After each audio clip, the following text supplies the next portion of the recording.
आवाज क्लियर आ रही है? हेलो हेलो, क्लियर है? इतने सर आवाज क्लियर है?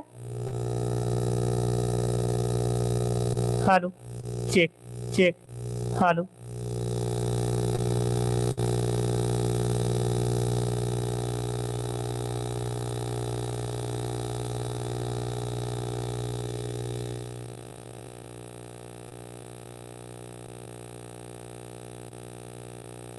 हेलो, आवाज क्लियर है सर?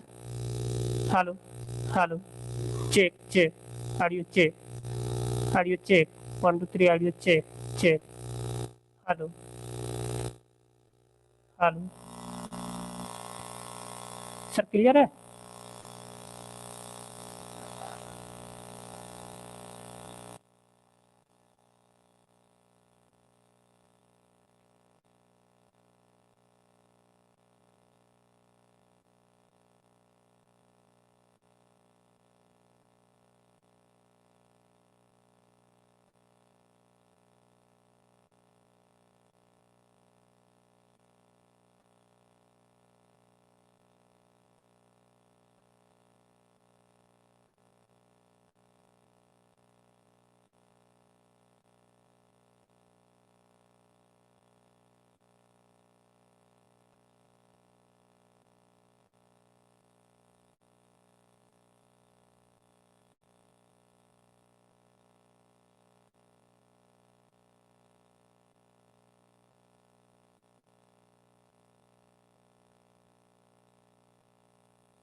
हाँ, हेलो हेलो, आ रही है आवाज क्लियर सर?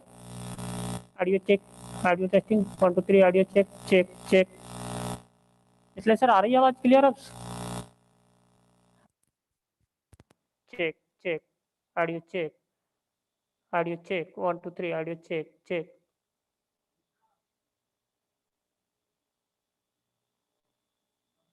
हाँ, चेक चेक, आ रही क्लियर आवाज सर? Hello hello, check check.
Narendra ji, good afternoon.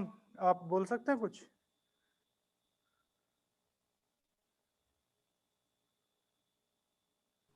Hello, हाँ गौरव जी। वॉइस क्लियर है सर? हाँ हाँ, मुझे क्लियर है गौरव जी। सर, हाँ ठीक है, एवरीथिंग इज ठीक क्लियर। है। ठीक है सर। और मैडम भी एक वेट कर रहे थे। अच्छा, सूरज, सूरज, डॉक्टर करण सिंह के ऑफिस में को होस्ट बना दो। ये जो मेरी ईमेल आईडी है उसको co-host बना दीजिए, सो दैट मैं हाँ साहब के एफबी पे इसको लाइव देऊंगा। हाँ, बना दिया। ठीक है जी जी। अब मेरी ईमेल आईडी है ना उसमें, तो जो वैसे तो मैंने मेरी सर, आप लॉगिन किया होगा ईमेल वही आईडी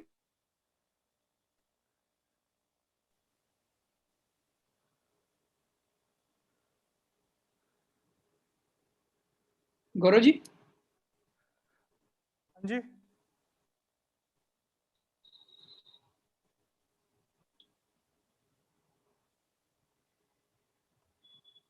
हाँ जी सर। हाँ, ईमेल आईडी तो मेरी ही है ना। अभी तो मैं लॉग आउट करके फिर डॉक्टर साहब के घर पे जाके करूंगा इसको एक्सेस, कोई तो दिक्कत वो नहीं सर, प्रॉब्लम ना हो उस टाइम पे, देख रहा था। अच्छा, हाँ, कोर्स तो चलो ठीक है।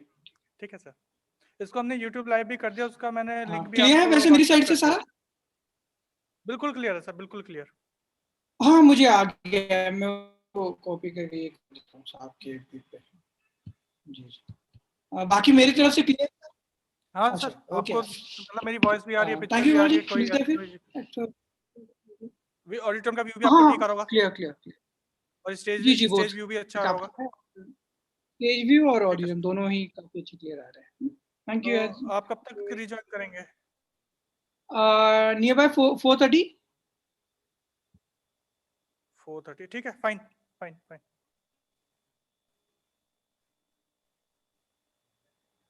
ये जल्दी करना है तो कर सकता हूँ, कोई दिक्कत नहीं है वैसे। जब आप कंफर्टेबल हो, मैं तो लाइव हो चुका हूँ। अब हम लोग यहीं पे हैं, ऑडिटोरियम में ही अब। डॉक्टर मर्चेंट वगैरह 4 बजे करीब आ जाएंगे, फोर अच्छा ओ अच्छा, क्लॉक ठीक है, तक फिर यहाँ मैं पहुंच यहाँ जाएंगे। थोड़ा लोधी रोड पे हूँ मैं। हाँ, उनको भी लगेगा कि आप लोग ज्वाइन कर गए। फिर जब सर आएंगे 5 बजे, हाँ, तब तो हम ठीक मैं है। ठीक है, ठीक है, ठीक है। जी जी जी, जरूर उस टाइम पे करते हैं, ठीक है। ठीक है सर, 4 बजे करीब कर लीजिए। Thank you. बाय। जी जी जरूर।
Hmm.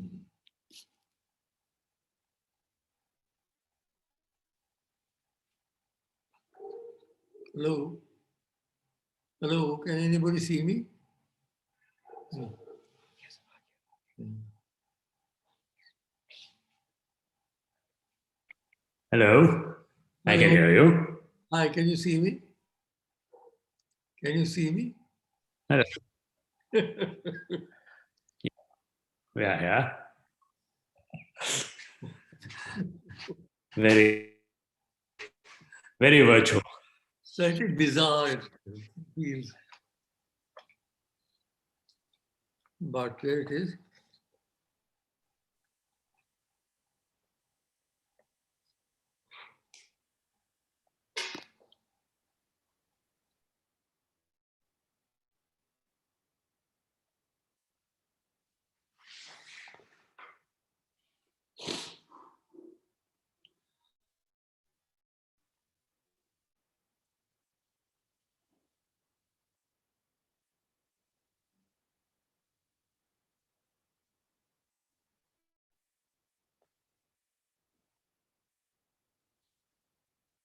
Is there nobody else?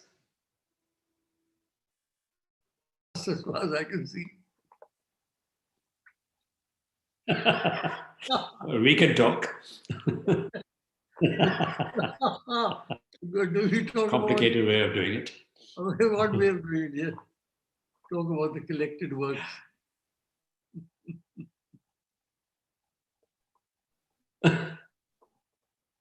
There are other people. I don't know where they are. It's 5 o'clock. Where's Dr. Merchant? Start with the song. Ah, good.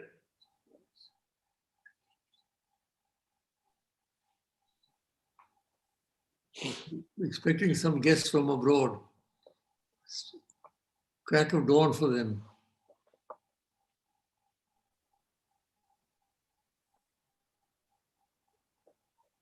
Which auditorium is this? From where they are speaking? This is from the Institute of Liver and So Biliary. those are the Institute of Liver and Biliary Ah. Sciences, the Delhi Institute, Dr. Serene heads. That is where they are. And I'm home, and you're home, I presume. so they They're all going to be there. so they yeah. They'll all join in from there.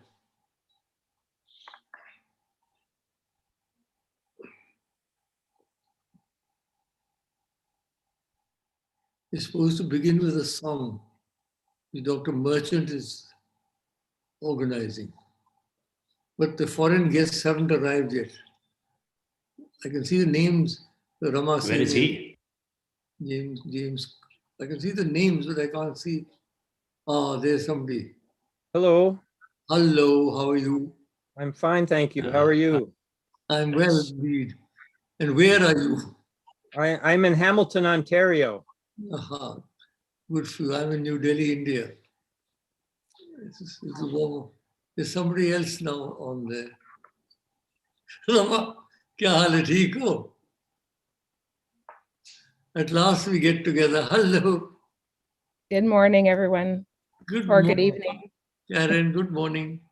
Good evening. Good, good. Everybody's getting on now. We have Karen Mosbach and we have who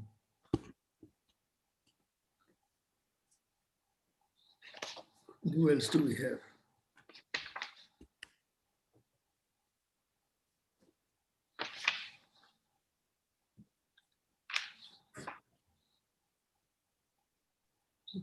James Queen. Who else speaking? That's when Director Dr. Ann Pearson.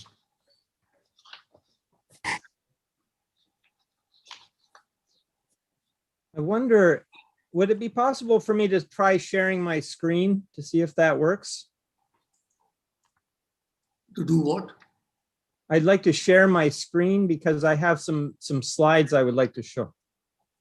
I presume that can be done. I'm not the technical person, frankly. If it's all right though, I'll try that just to make sure it's working. I don't suppose that I suppose it'll be all right. Yes, why not?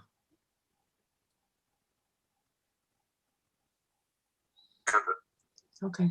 We did. What a brief glimpse of Alison there. Hello, hello. Good morning or afternoon with you all. Evening. Alison, how are you? Are you able to see my Fine. screen? Yes. Okay, thank you. I'll just unshare. Thank you. I'm going to be talking in a little while. Alison, how are you? Okay, I'm going to go. Bye-bye. Hi. I just had to get my technical help to get in here. I unfortunately woke up at 6 o'clock here. In the morning? Yes, that's okay. He's used to it. Rama, kaise ho? How are you? Rama. Can't hear me.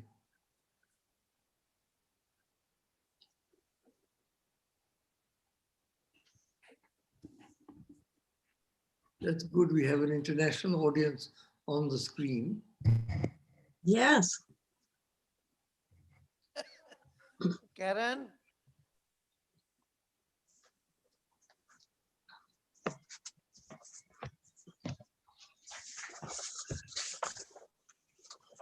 Meera Shiva कौन है?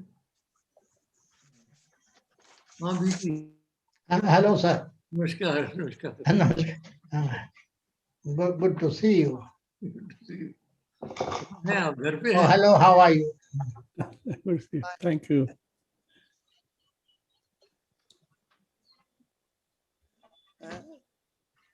Doctor Meera Shiva कौन है? Doctor वंदना शिवा है।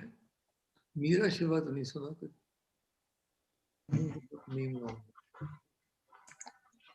Then Vandana is supposed to join. I don't know how my name is coming there. Vandana is supposed to join. I have no idea. Who are you and where are you? I'm Meera and Vandana's sister in Dehradun. And I'm sort of wanting to listen to you people. No, Vandana is supposed to be on at the second at 6:30. Yeah. She can But listen I in have now. joined to listen to you. I don't know how my name is. She can join. Let Vandana join in now, then she'll speak later. We are all looking forward to listening to her. Yeah. It's not letting me in.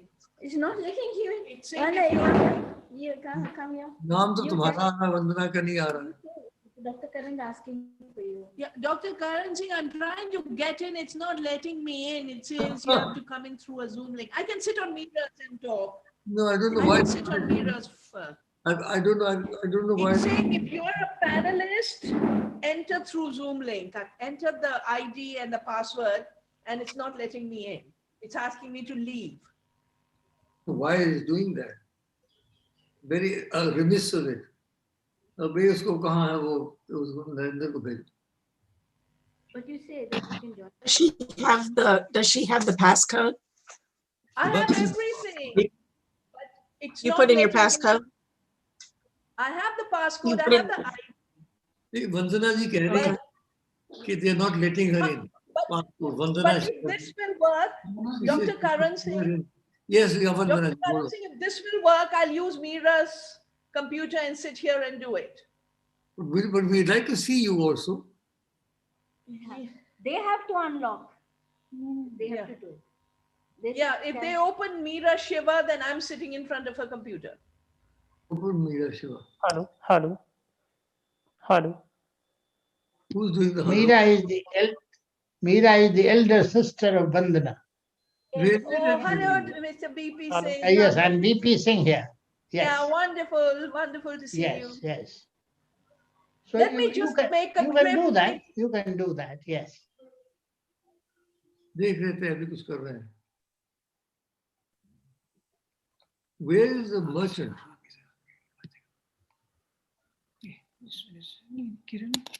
No. Dr. Meera has disappeared now.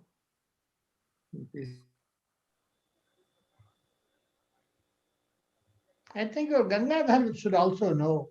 Ram, that they should start the song now. Where is merchant has disappeared into some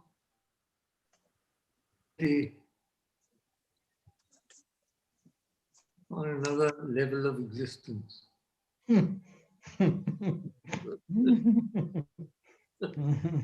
You think he's gone into the third dimension?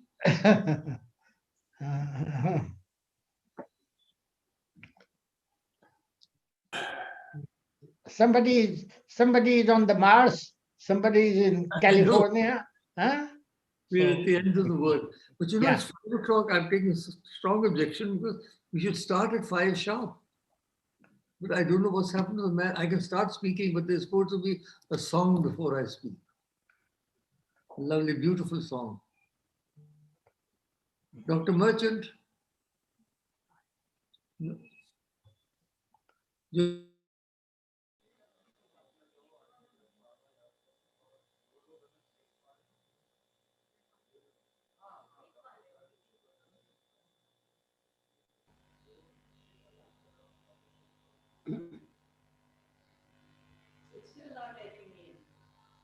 Dr. Karan, I think the organizers may be getting confused between Vandana and me.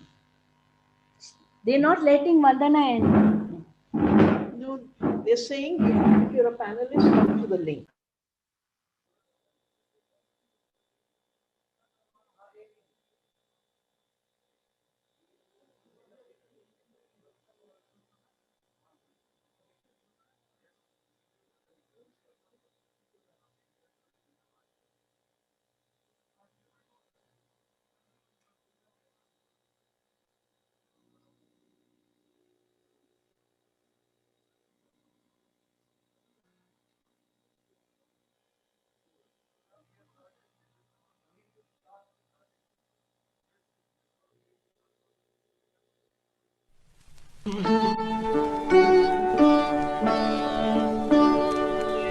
अल्लाह तेरो नाम ईश्वर तेरो नाम अल्लाह तेरो नाम ईश्वर तेरो नाम सबको सन्मति दे भगवान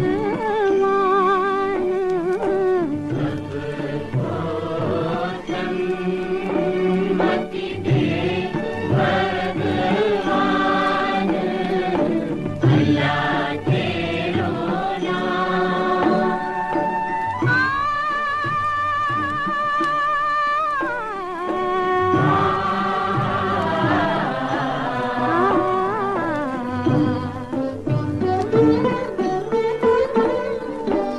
इस धरती का रूप ना उजड़े इस धरती का रूप ना उजड़े प्यार की ठंडी धूप ना उजड़े प्यार की ठंडी धूप ना उजड़े सबको मिले दाता सबको मिले सुख का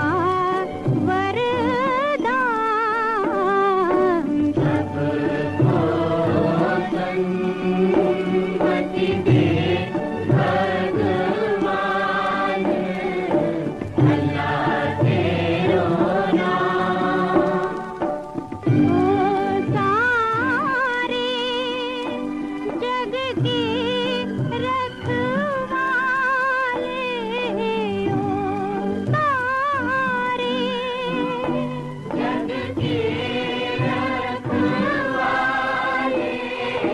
निर्बल को बल देने वाले निर्बल को बल देने वाले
What a beautiful song that was. For the benefit of our non-Indian participants, let me translate it. It simply says that Allah Tero Nam. The Muslims call God Allah and the Hindus call him Ishvara. So Allah and both are your names. In other words, they're two names for the same divinity. And it's a prayer to the divinity to give everybody good sense and good intelligence and let everything on this planet develop harmoniously without any conflict.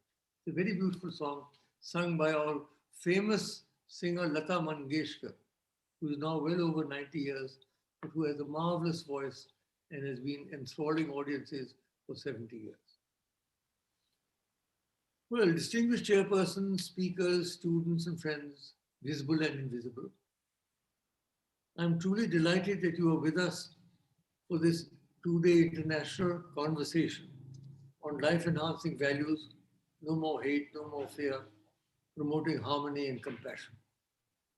That draws inspiration from two important luminaries of our times.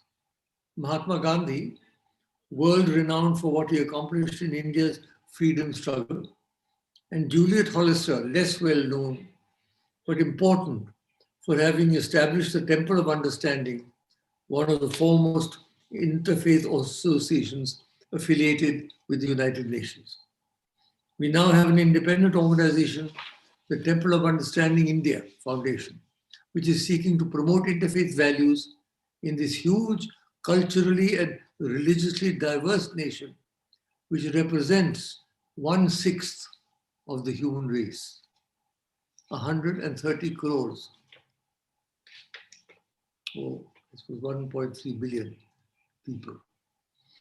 As part of the year-long commemoration of Gandhiji's 150th birth anniversary and the 60th anniversary of the founding of the Temple of Understanding by Juliet Hollister, we had planned a major international conference in October last year. But the global pandemic that altered the world as we knew it forced us into finding alternative options for moving forward with our plans. After much deliberation, the virtual format was agreeable to our partner institutions and organizations. We're grateful to the distinguished faculty members of McMaster University, Canada, Professor Karen Mossman, Professor Rama Shankar Singh, Professor James Quinn, and two other speakers, Ms. Alison Van Dyke and Dr. Ann Pearson, for agreeing to join our webinar. It is a lovely late afternoon here in Delhi. And for those of you in Canada and New York, it is just the end of dawn and the start of a cold morning. A very warm welcome to you all. Over several meetings, the founding trustees, former governor and our vice president, Dr. B.P. Singh, who will be speaking, my daughter, Dr. Jyotsna Singh, who also heads the Dara Shikoh Center for the Arts, Dr. Khwaja Iftikhar Ahmed, author and well-known for his contribution to the Interfaith Dialogue, and Dr. A.K. Merchant, our General Secretary, have put together a full program spread over 2 days. We have received support from the Shastri Indo-Canadian Institute with the help of Dr. S.K. Sareen, who heads the Institute of Liver and Biliary Sciences in New Delhi. Professor Chandra Mohan has been of a great help in this process. Acceptance of multiple paths to the divine, gender equality, protection of the environment are all going to be addressed over the next 2 days in the backdrop of the Gandhian ethos as well as the interfaith values for which Juliet Hollister stood. Friends, in the current strangely disoriented planetary situation of deep polarization and uncertainty, I believe that our deliberations can have a profound significance. The individuals and heads of institutions who are addressing this webinar, whether as chairpersons or speakers, come with a wealth of experience in motivating listeners to play a proactive role in providing hope and optimism within and outside their respective communities. There is an urgent need to support and strengthen the interfaith movement, of which I have been a passionate advocate for the last half century. What we need today is a vibrant international movement for durable and lasting world peace. And peace among religious communities is a crucial factor to achieve this. Since 1893, there have been a whole series of parliaments of the world religions, many of which you have attended, on many continents. And these have attracted large audiences, including young people. We require active organizations in each country to follow up with the decisions and suggestions made in these parliaments. How can we meld interfaith values into our educational curricula, for example, is a major challenge for educationists around the world. We have distinguished educationists here from the McMaster University. How do we get interfaith values into the bloodstream of the educational system? Not as something that is outside the system or that is different, but which is part of the system. Unless we do that, we're never going to be able to really get it spread to the younger generations. This is a major challenge for educationists around the world. I may add that the UNESCO International Commission for Education for the 21st Century has a lot of very useful clues for educationists. And for those who have not read it, I strongly recommend it. It was headed by Jacques Delors. I was a member, and we submitted our report towards the end of 1996. Then we have to admit that there are many single religion countries not open to dialogue with other religions at all. But despite all this, we have to battle on with renewed vigor. Otherwise, to quote Alice in Wonderland, we have to run as fast as we can to stay where we are.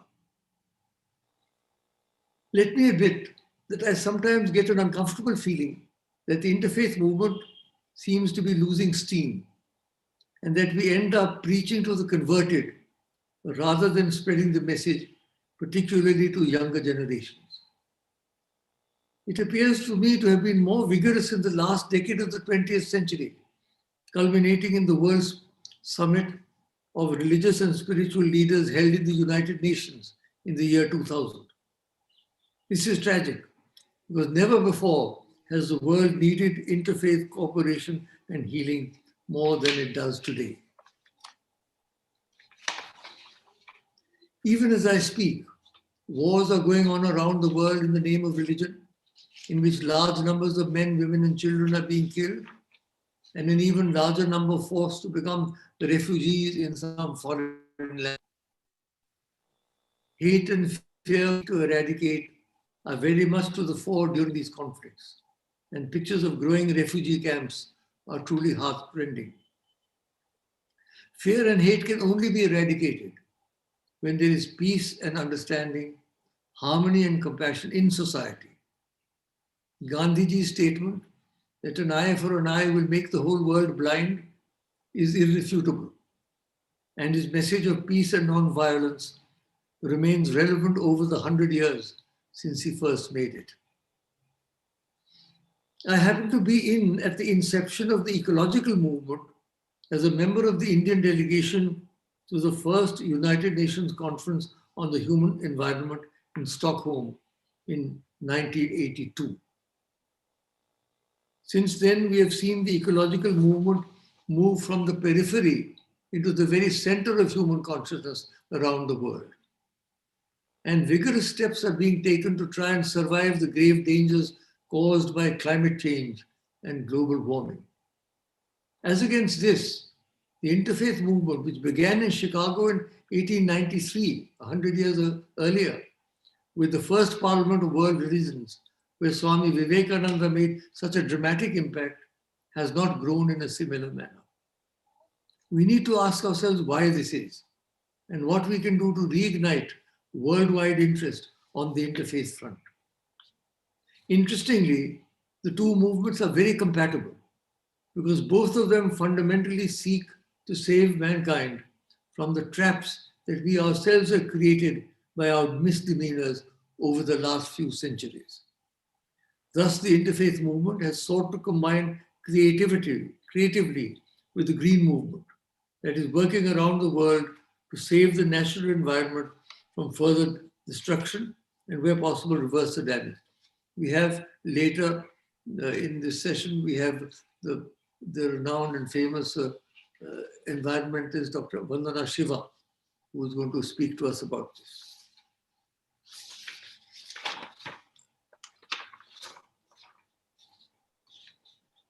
To extend the UNESCO formulation, it is in the hearts of men and women that the bulwarks of peace and harmony must be built.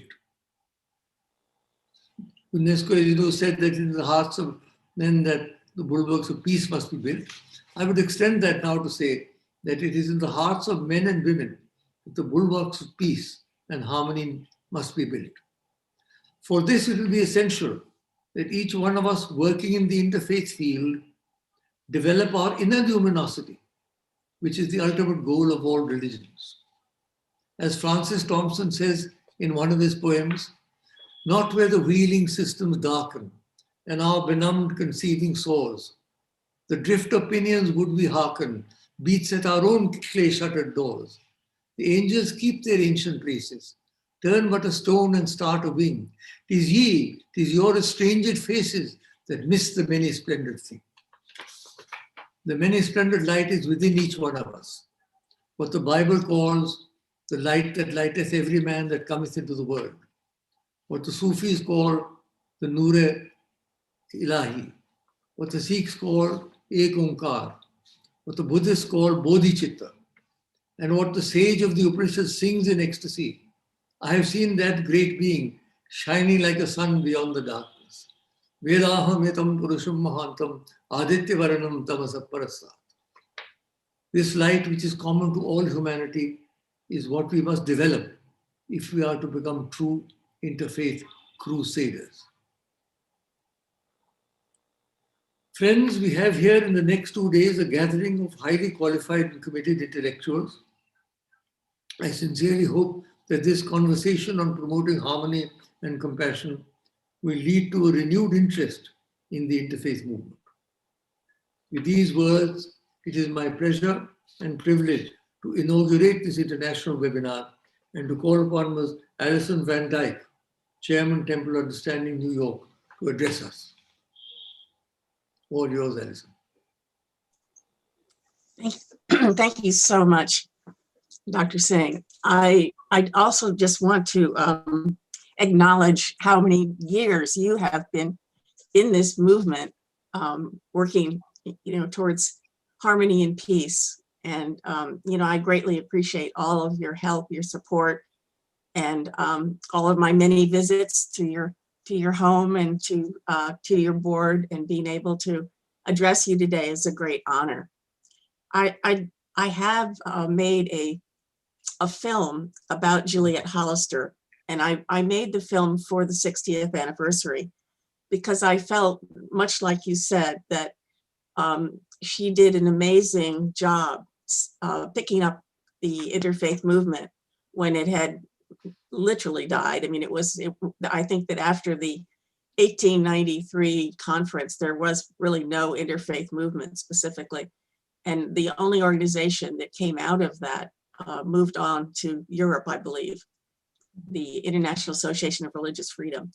So in 1960, there wasn't an internet, and Juliet, I don't think, even knew that much about the 1893 conference, but she had a vision of bringing religious leaders together to work on the problems of the world. And she felt that only really going to that perspective of having religious leaders get to know each other, talk with each other, bring harmony within all of the different traditions, would mankind be able to overcome the violence and the hatred that we see around us today.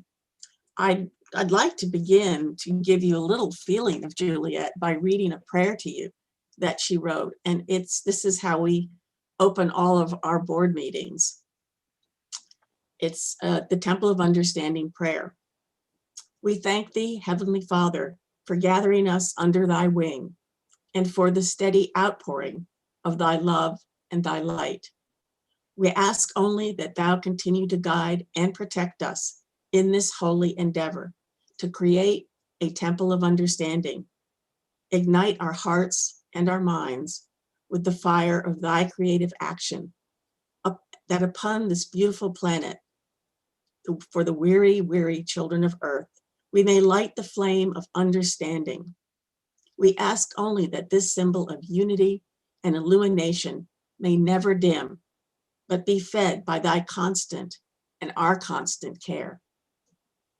And she wrote that in probably around 1960, because she opened all of her meetings with that beautiful prayer.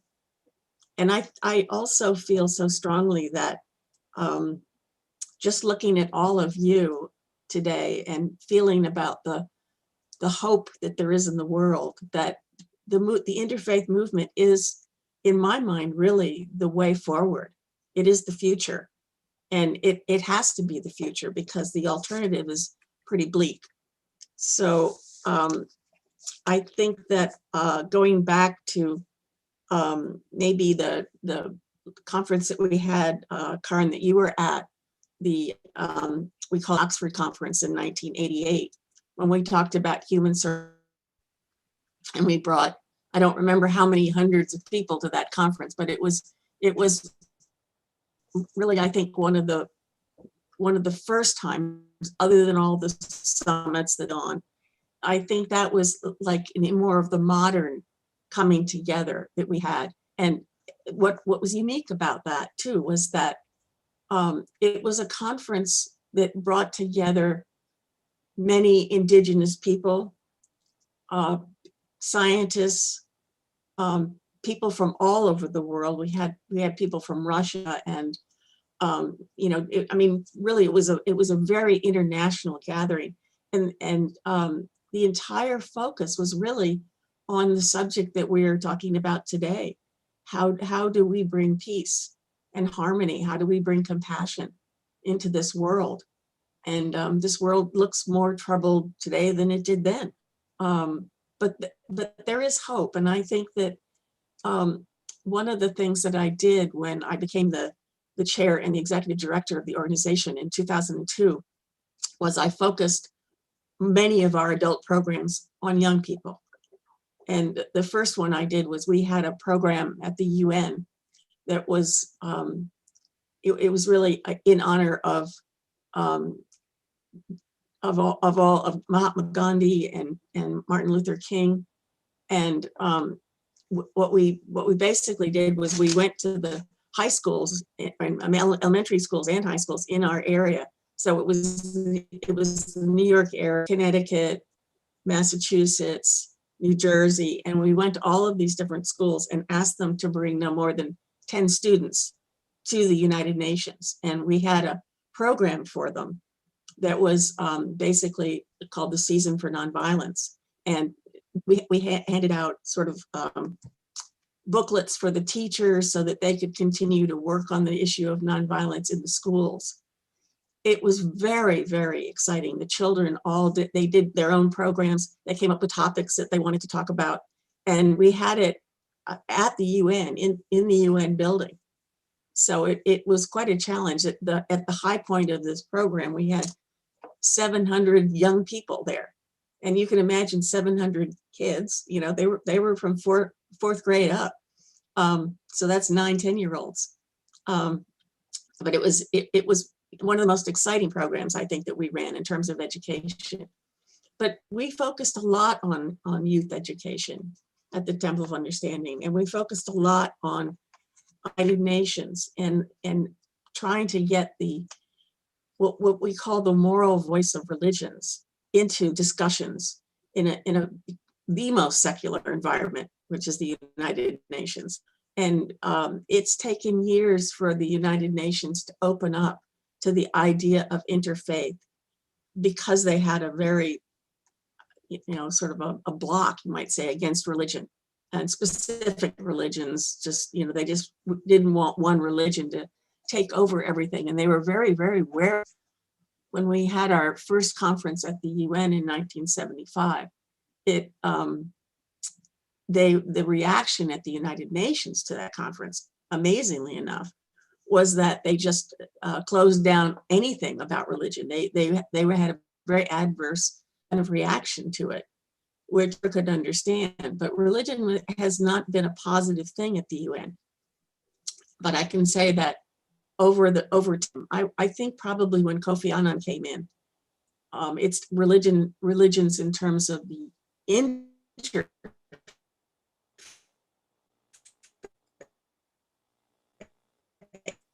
perspective became accepted. That's very positive too. And interfaith programs, and do a lot of interfaith work at the UN. And I'm really proud of that. It's a long history, starting way with Father Louis Dolan. And before him, I think we really started at the UN around 1970. And so it's history, and it's taken a long time to break down those barriers, but we have succeeded in doing that. And the other area that we work on today, because we have focused mostly on the United Nations, but the other area that we focus on is our program of we call it the Temple of Understanding internship program. This is a program for college age, because they have to be 18 in order to get a pass, students to come to the United Nations. And we host them for a month. And we have an ongoing working relationship with different agencies at the UN, different missions, and different people that work at the UN. And so we are able to have speakers from all these different UN areas to speak with the young people. And of course, during COVID, we had quite an adjustment because we were planning the 60th anniversary in the with the United Nations and the Marble Collegiate Church, which is in Manhattan, right in Manhattan. So we had this big plan going, and then all of a sudden COVID hit, and we had to do what we're all doing right now. We all had to go Zoom. So our event was Zoomed, and our students this year were all Zooms. So this year we had about 30 young people. They are from all over the world. It's a very international program, and we still succeed.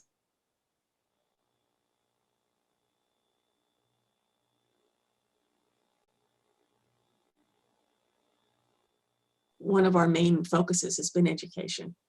And in about 2007, we decided that it was time. We've done a lot of dialogue with different religious traditions, and we decided that it was time to really try to look at the world and say, what do we want on? Because there's so many problems out there. And that's when we chose ecology and the environmental crisis that back then nobody was talking about, but today, thank heavens and thanks to the young people today too.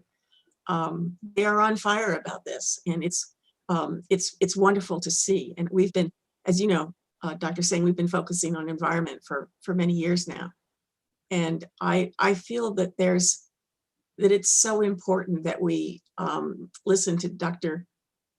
Vandana Shiva today, because her vision of the sacredness of the earth, the sacredness of food, is a kind of a gestalt that I think we need to bring into the world more, and bring into schools, and have young people understand what healthy food is and understand where their food comes from.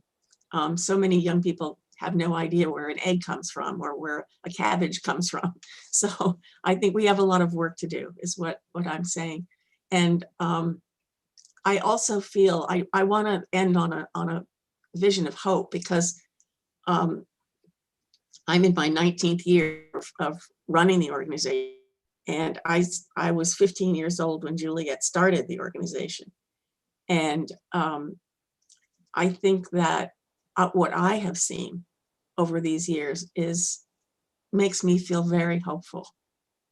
Not that there aren't extreme challenges ahead of us, but I think that the vision that Juliet had, the oneness of humanity, the beauty of every human being, is a vision that we can all carry in our hearts, in our minds, and I think it will take us through the rough places where we're obviously going to be moving, and I believe that we will overcome in the end. Thank you very much.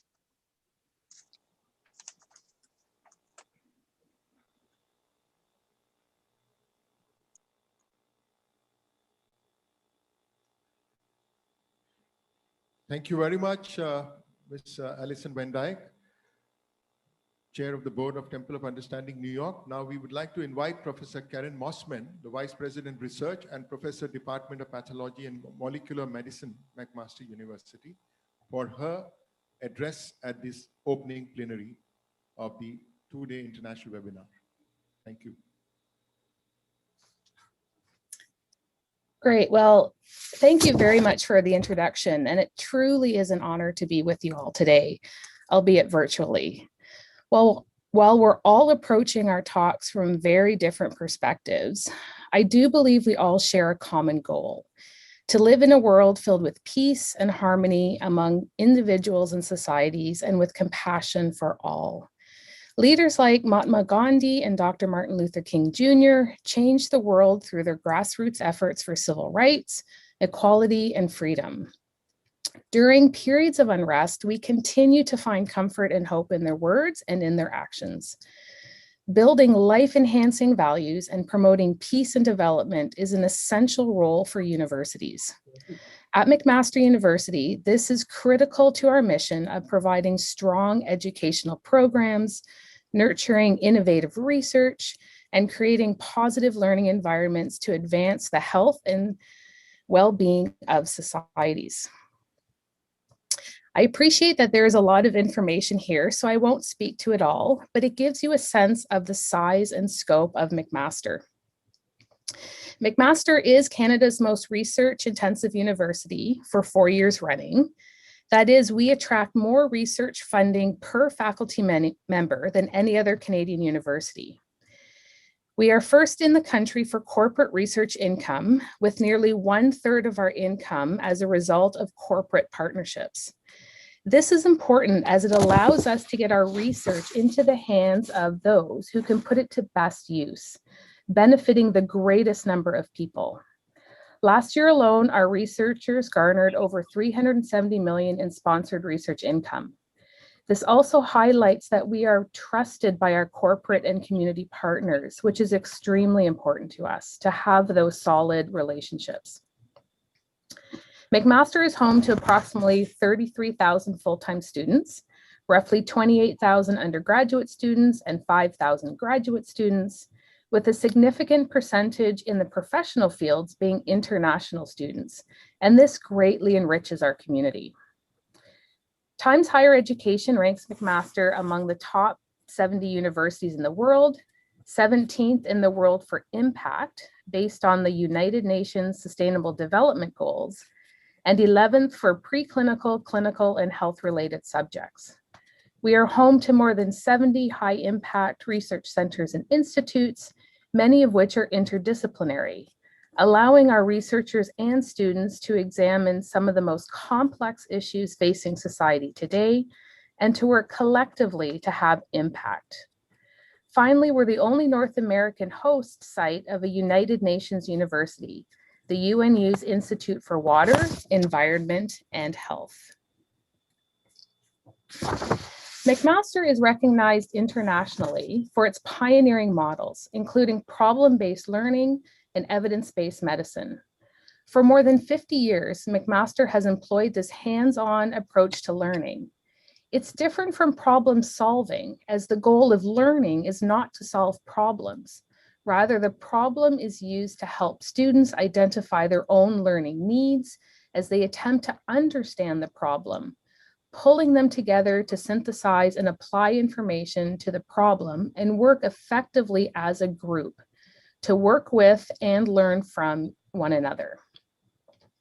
Our innovative evidence-based medicine model is recognized as the gold standard and has been implemented at some of the world's most prominent institutions. These early innovations demonstrated the value of the student-centered approach to learning, with a focus on outcomes, have the potential to offer meaningful impact for equity-seeking and historically marginalized students. These methods also allow for really robust dialogue, where opposing views are both welcomed and challenged. And this approach nurtures well-rounded thinkers who understand and appreciate the value of respectful opposition, who become stronger leaders because they've listened to and learned all sides of an argument, and who grow as individuals from engaging in healthy and respectful discourse for a greater good. So our approach to research is guided by our core values. We insist on ethics, equity, and excellence in scholarship in all of our research programs. We regard teaching and research as seamless, inseparable, and mutually reinforcing activities.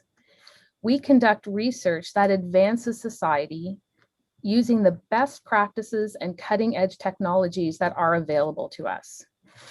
We collaborate amongst disciplines, sectors, and geographical boundaries, and we know that collaboration is an essential driver of innovation.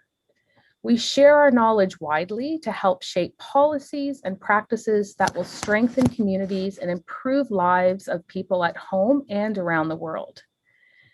We have signed on to international principles established by the UN Education Impact, Canada's national research agencies, the Magna Charta Universitatum, and the UN Sustainable Development Goals. I noted we were ranked 17th in impact by Times Higher Education based on the SDGs. And we know we can strengthen our commitment by working with like-minded global partners. We're home to some world-class facilities and programs with significant global reach, like the McMaster Health Forum, a World Health Organization collaborating center for evidence-informed policy committed to strengthening health systems around the world, as well as the Population Health Research Institute, Canada's premier global health research institute with an unmatched capacity to conduct several international studies concurrently, having enrolled almost 1 million participants worldwide. And we have just launched Canada's Global Nexus for Pandemic and Biological Threats. Before COVID-19, there were other pandemics: H1N1, SARS, HIV, AIDS, West Nile, Ebola, measles, polio. Centuries ago, there was even the bubonic plague. If history teaches us anything about infectious diseases, it's that there will always be a next biological threat. And that's why McMaster has launched Canada's Global Nexus. We're building on a track record of innovation in infectious disease and antimicrobial research, and our tradition of evidence-based solutions to bring together experts from across all disciplines and around the world to meet this challenge. Canada's Global Nexus is where international experts from all sectors, academia, industry, and government, from fields like virology, drug discovery, policymaking, supply chain management, ethics, economics, and beyond, will coalesce among emerging crises and collaborate on solutions. It's where we'll develop multifaceted biomedical evidence and countermeasures to enable rapid and effective responses, create tools and strategies to strengthen individual, community, and economic resilience, and advance technologies, processes, and public health system strategies to ensure readiness. It's where we'll focus on a series of solutions ranging from developing new approaches to PPE, vaccines, and therapeutics, to enhancing information literacy, surveillance, and testing capacity. It's where we'll use our leadership to invest our time and our talent, again, to advance the health and well-being of societies globally. Before I turn things over, I'd like to share some highlights of how McMaster and our surrounding community celebrated Gandhi 150. And it's worth mentioning that our conference theme today, Conversation on Life-Enhancing Values, No More Hate, No More Fear, was adapted from our Gandhi Peace Festival celebrations. The anniversary served as a reminder for us to reflect on our personal and professional codes of conduct and realign them with our values. In Hamilton and at McMaster, we focused on fighting hate, eliminating violence against women, and starting a national conversation on values. From fall 2019 to fall 2020, we held a number of conferences and interfaith events, from waging action on hate and racism in Hamilton to a keynote talk with celebrated Gandhi biographer Ramachandra Guha, who traveled from India to McMaster, back when people still traveled, to share his insights. Our community came together to celebrate then, and we at McMaster are committed to continuing the dialogue towards peace and development. It is, after all, our moral obligation to use our leadership, our value-based teaching and research to ensure our individual and collective advancements really benefit society as a whole. Thank you again for allowing me to participate in this workshop. It is a great honor, and I'm really excited to hear from the rest of the speakers. So thank you.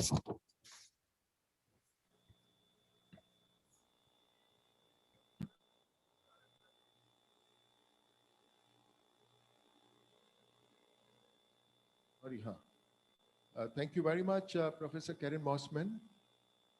We are now delighted to invite Dr. S.K. Sareen, Dr. Shiv Kumar Sareen, the Director of the Institute of Liver and Biliary Sciences, and our partner in this international webinar, who as a member of the Shastri Indo-Canadian Institute has helped us in putting together this webinar. I'd like to invite Dr. S.K. Sareen to kindly make his speech at this. You know, when I entered in ILBS to participate in the foundation day, first foundation day, I observed something I thought of sharing with you. Number one, the ILBS building smiled. Then I entered into, a lot of students and doctors were standing, all of them smiled. No, so I thought it's a fantastic thing in a hospital, in a research center, a medical institution, everybody smiles. And then I entered into the patients, the liver patients. They were also smiling. Then I went into dialysis area, and then pediatric area. Everyone smiled, shook my hand. Now, when an institution, medical institution smiles, it means compassion smiles. You know, doctor, medical doctor, medical student has got two qualities, medicine and compassion. Medicine always we learn, but compassion we don't learn. But I was very happy to see this ILBS has got a unique quality of smiling. That is indication that you are the institution famous for compassion also, medicine and compassion. So God bless you.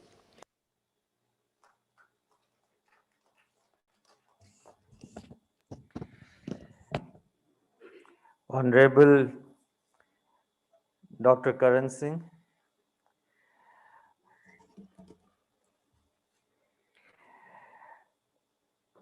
Alison Van Dyke, Karen Mossman, chairs and other members, and Dr. Prachi from the Indo-Canadian program. It's a privilege for us to host this meeting, and this auditorium is Dr. Kalam Auditorium, and he was our first chancellor. And I thank you all for being partners across the world for this Temple of Understanding. I would share some slides as a doctor. My first slide, please. Can you?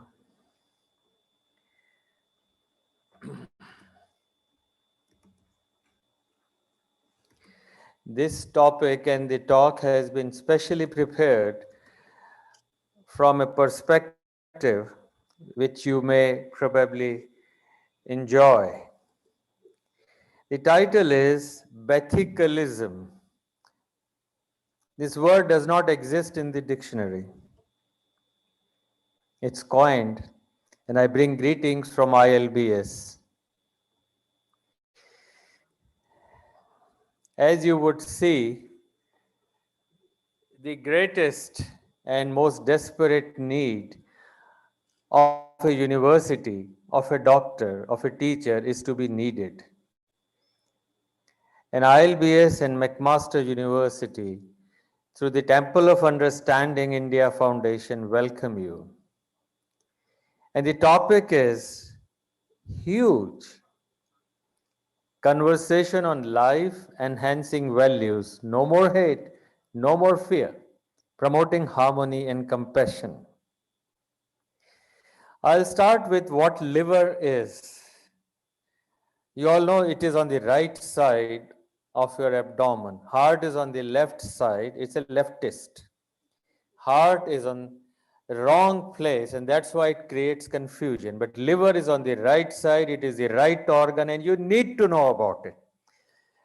Liver is for pleasure and feelings.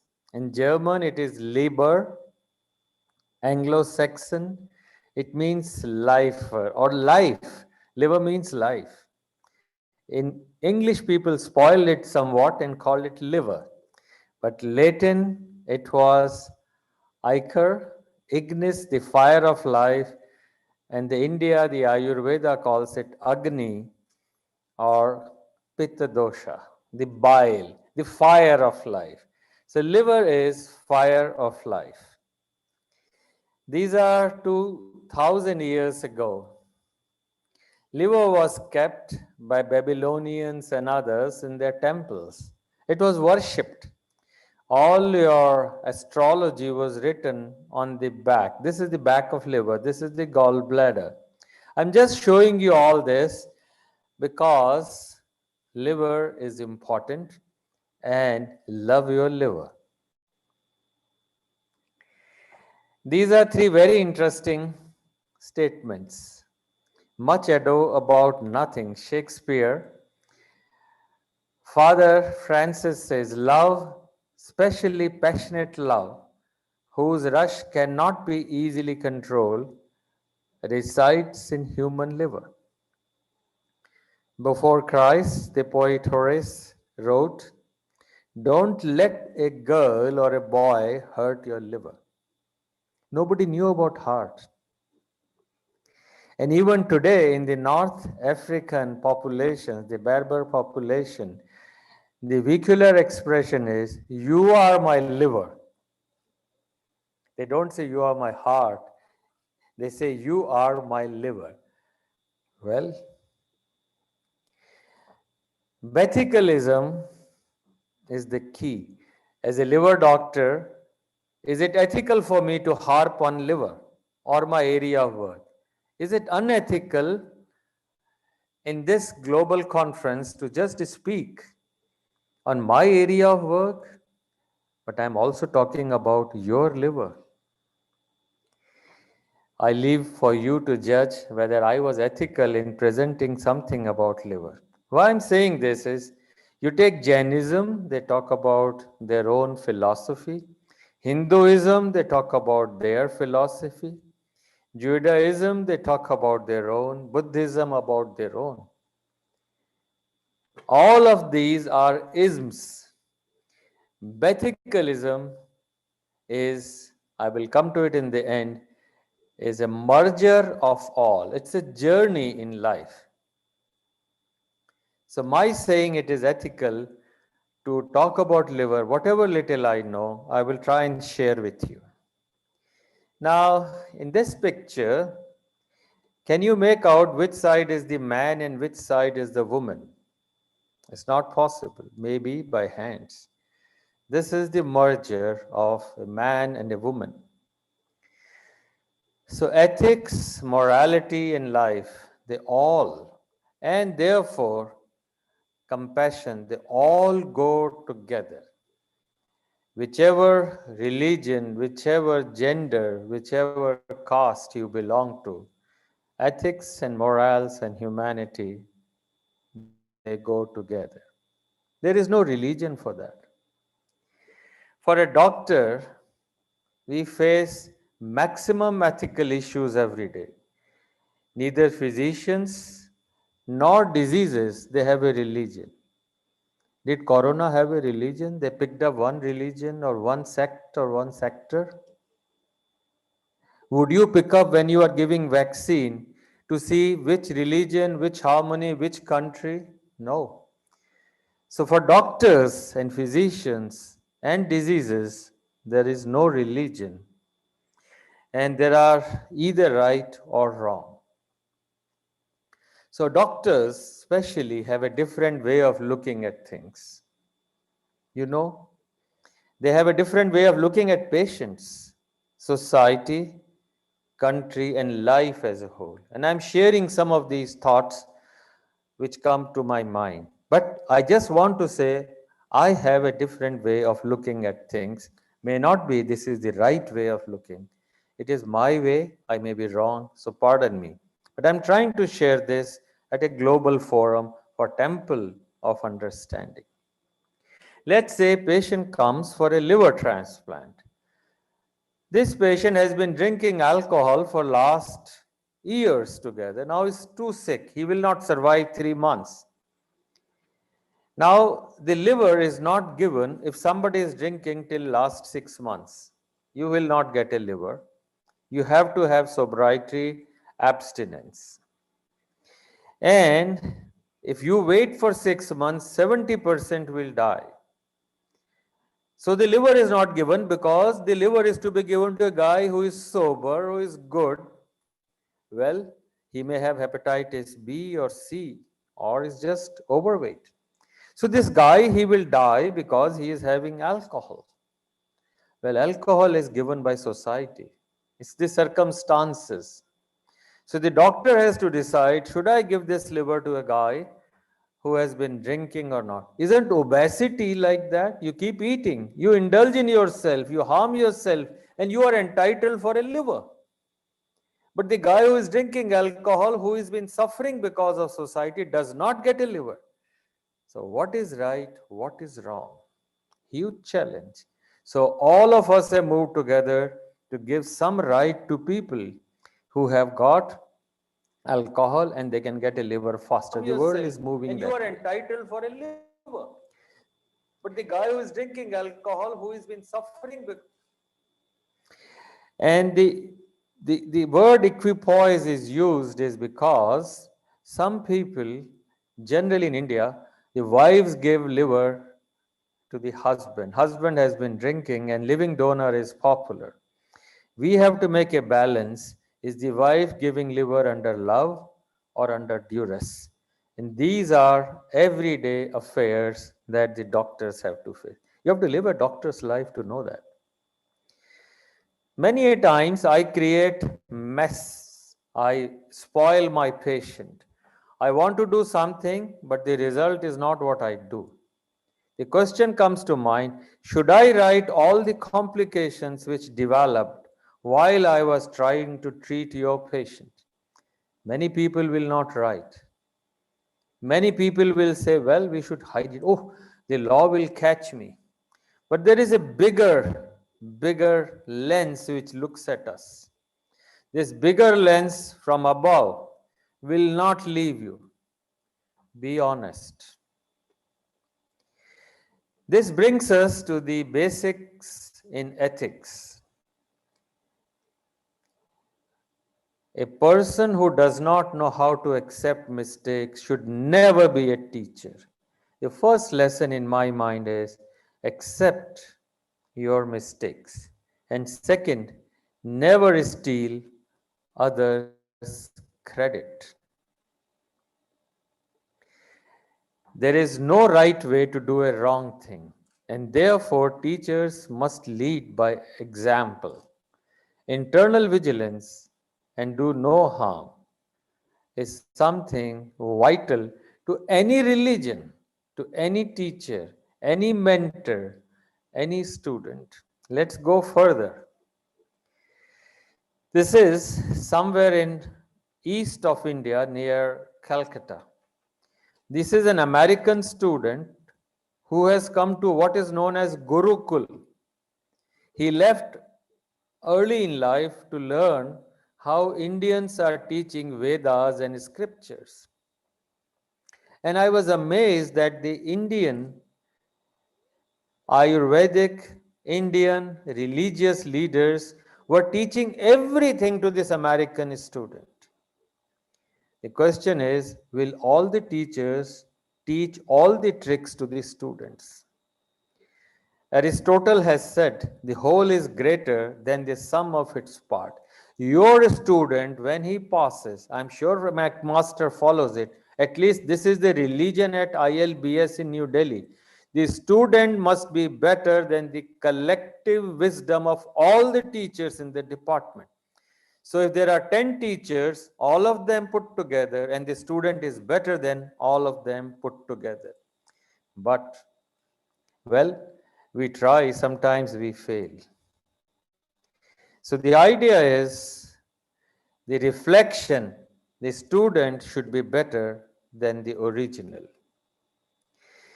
Now the question of problems, and I learned it very early in life. When the teacher is wrong and the student is right, what should the student do? Should the student remain quiet? Well, one of the things we always tell, there is no academic head, there is only administrative head. These are different ways of looking at things. I told you about patients, I told you our limited student society. I have very little to add. My knowledge is limited on country and life. Dr. Karan Singh and learned leaders are there. But you can see that you can be immortal. You can be immortal if you have done something unique. You will always be remembered or at least discussed. So there are ways of doing at things, to accept conditions as they exist. That is the way the conditions in the world are currently existing. We are fighting. We do not have trust. We have disharmony. We do not actually try and settle down for things. Or people like us, people who are joining the temple of understanding, accept the responsibility, and we need to move to change them. And today's and tomorrow's sessions are an attempt. We take the responsibility of trying to make a difference. And this is the way I feel it. What we want and what we should. Well, these are tough decisions. You may have to jump, you may have to cross this huge gap, or you may have to wait till the sun comes out. And one more time, Dr. Kalam, your best teacher is your last mistake. If you haven't done all this in the past, my feeling is we should start today. Bethicalism is what is to be ethical in life. What you should and what you want to do. Should is your responsibility. Want is your desire. Bethicalism combines all isms. And I coined this term. I want you to see whether it survives, whether you like it, Dr. Karan Singh, sir. If you like, if you think this survives, well, this is the core of all journeys. I'll give you an example. In 95, I saw a child. This child was I saw a patient in 1990. He was suffering from hepatitis B. And we tried to treat him. The patient died. He had 2 kids, very small. And one of them was 5 years. He came to me in 95. And when I saw him, this says, "Uncle, I have some pain in my tummy." We looked at and we found he had a liver cancer. This guy was 5 years, and when he came to me in 95, he was like 10 or 11. He had liver cancer and he died. The mistake was we could not vaccinate this child. He got this, father had hepatitis B, he transmitted sexually to the wife and wife to the child. This child died at the age of 10 years because of liver cancer, but no mistake of his. He got it from his mother. What was his mistake? And I realized if I don't make a difference by getting this message, I am a culprit. It changed me. What I wanted was to just have a comfortable life, but I said no. And that was the effect that we could get the National Viral Hepatitis Program in the country, the largest in the world in 2018. I'm not praising myself. But what I am saying is, for a doctor, for a person as a physician, Bethicalism is what he should do. Well, this is a famous line from Urdu, sir. यह मत सोच कि जिंदगी में कितने पल हैं, यह सोच कि हर पल में कितनी जिंदगी है. For my British and for Europeans and Americans, this is the translation. Don't think how many seconds are there in life. This guy can die any moment. Don't think how many seconds are there in life, but how much life is there in every second. And with this message, I would like to conclude and say, Bethicalism is the core for all our understanding. I think if you start today and love walking on this Bethicalism, whether it is India, whether it is Canada, its temple of understanding, all of them probably would say, yes, this is the core. This is my thinking, I may be wrong, but I want to propose it. And of course, I want to propose, love your liver. Thank you all. Thank you very much, Dr. S.K. Sareen Saab, for your wonderful and inspiring words. We'd now like to invite Dr. Prachi Kaul, Director of the Shastri Indo-Canadian Institute, for her words of wisdom and for her spirit of collaboration with all of our institutions which have put together this international webinar. Thank you. Dr. Merchant chair to मैं कर रहा था.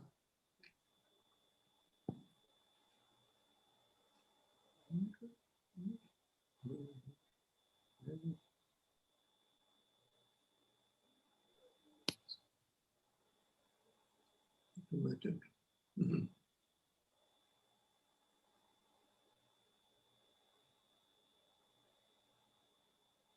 Dr. Prachi Kaul. Can you hear me now? Yes, if you can't. All right, now we can see. Okay, thank you, sir. So I was just saying that Shastri Institute is extremely proud to support this event, which attempts to bring people together, people of different faith across the world.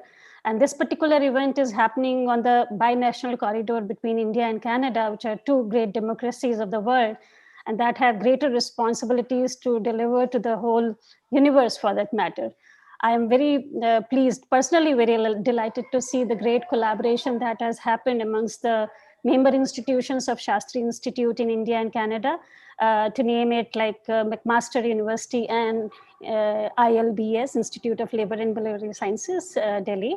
And I'm over delighted because this is the first grant that has gone to ILBS that Shastri Institute has granted to it ever since this institute has become member of Shastri Institute. So congratulations, Dr. Sareen, for the successful grant. And I know we have a long way to go, but this is a wonderful beginning, and this event proves your intentions to bring out humanity in everything. And as Dr. Kalam said in his speech, that there's a smile everywhere. And I think the source and the inspiration of the smile comes from your side. Leaders are very important. And if you keep smiling, the whole institution will keep smiling for that matter. Thank you, sir. I'm very glad that this event has shaped under the able guidance of Dr. Karan Singh ji. Namaskar, sir. My personal greetings to you. And this is my pleasure and always pleasure to have you around and hear you out.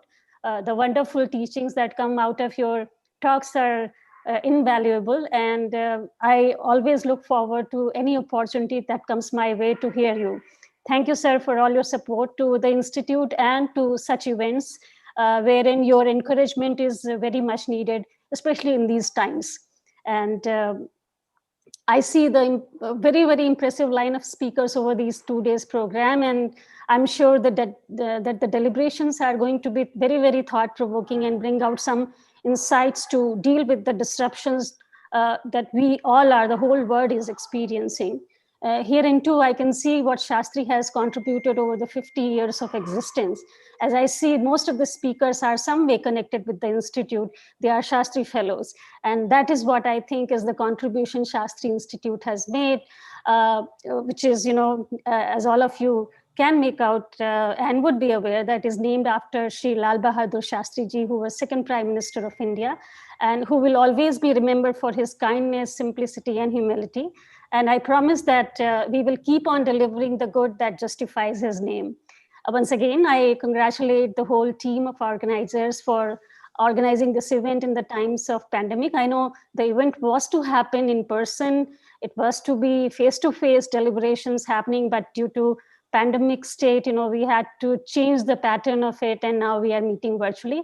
But I'm pretty sure that we are going to have great deliberations across these 2 days, and it is going to be a kind of a successful event in terms of bringing people together and making a common ground to understand the differences, the differences that can be culminate to oneness and togetherness for this whole community around the world.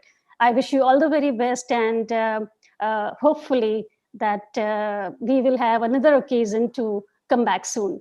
Thank you very much, and all the very best. Namaskar. Thank you very much, Dr. Kaul. To all the distinguished speakers at the opening plenary and our esteemed participants to this international webinar, after this very profoundly and insightful opening plenary, we will be now moving on to the panels. And the first panel is on the theme of environment. And I'd like to invite our chair and moderator, Dr. Valmiki Prasad Singh ji, the former governor of Sikkim, founder, trustee, and vice president of Temple of Understanding India Foundation, to please take charge and begin the proceedings for this panel. Thank you.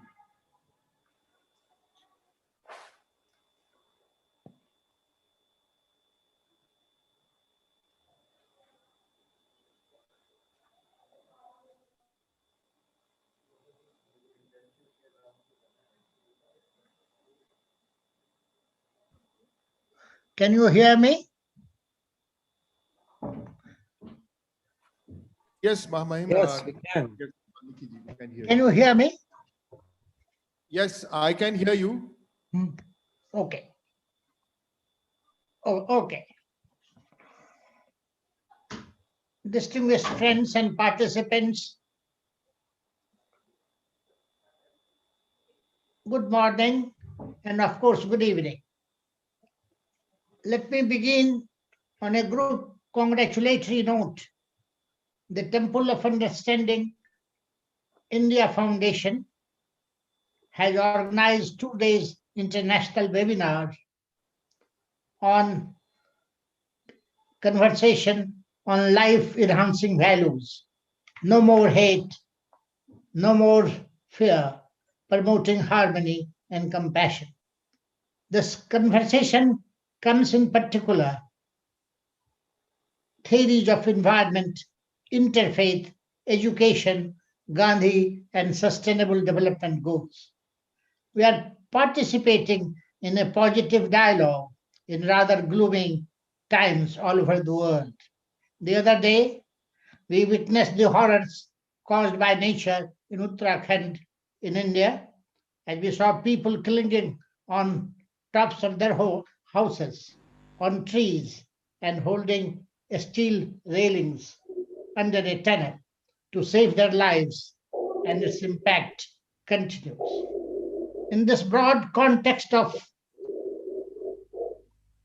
I have chosen to speak on environment under the title, Are We on a Cliff? Nature, Science, and Wisdom. I must mention that I have a very impressive panel with me, and you will hear Dr. Vandana Shiva and Dr. Queen. For thousands of years, friends, humanity lived in a harmonious relationship with nature. The wave of industrialization revolution marked a major turning point in Earth's ecology and human relationship with the environment. The agricultural revolutions, which grew 5,000 years ago, provided food and stability to society. The first industrial revolution that took place 250 years ago was primarily with coal and steam, the second with electricity and oil, the third with computers and its accessories, and now the fourth is a fusion of technologies in the physical, digital, and technological worlds. During the 20th century, with the detonation of the atomic bomb, humanity entered a new era. We gained the power to destroy ourselves without the wisdom to ensure that we must avoid doing so. It is difficult to visualize a world in which states will not compete for power and for domination.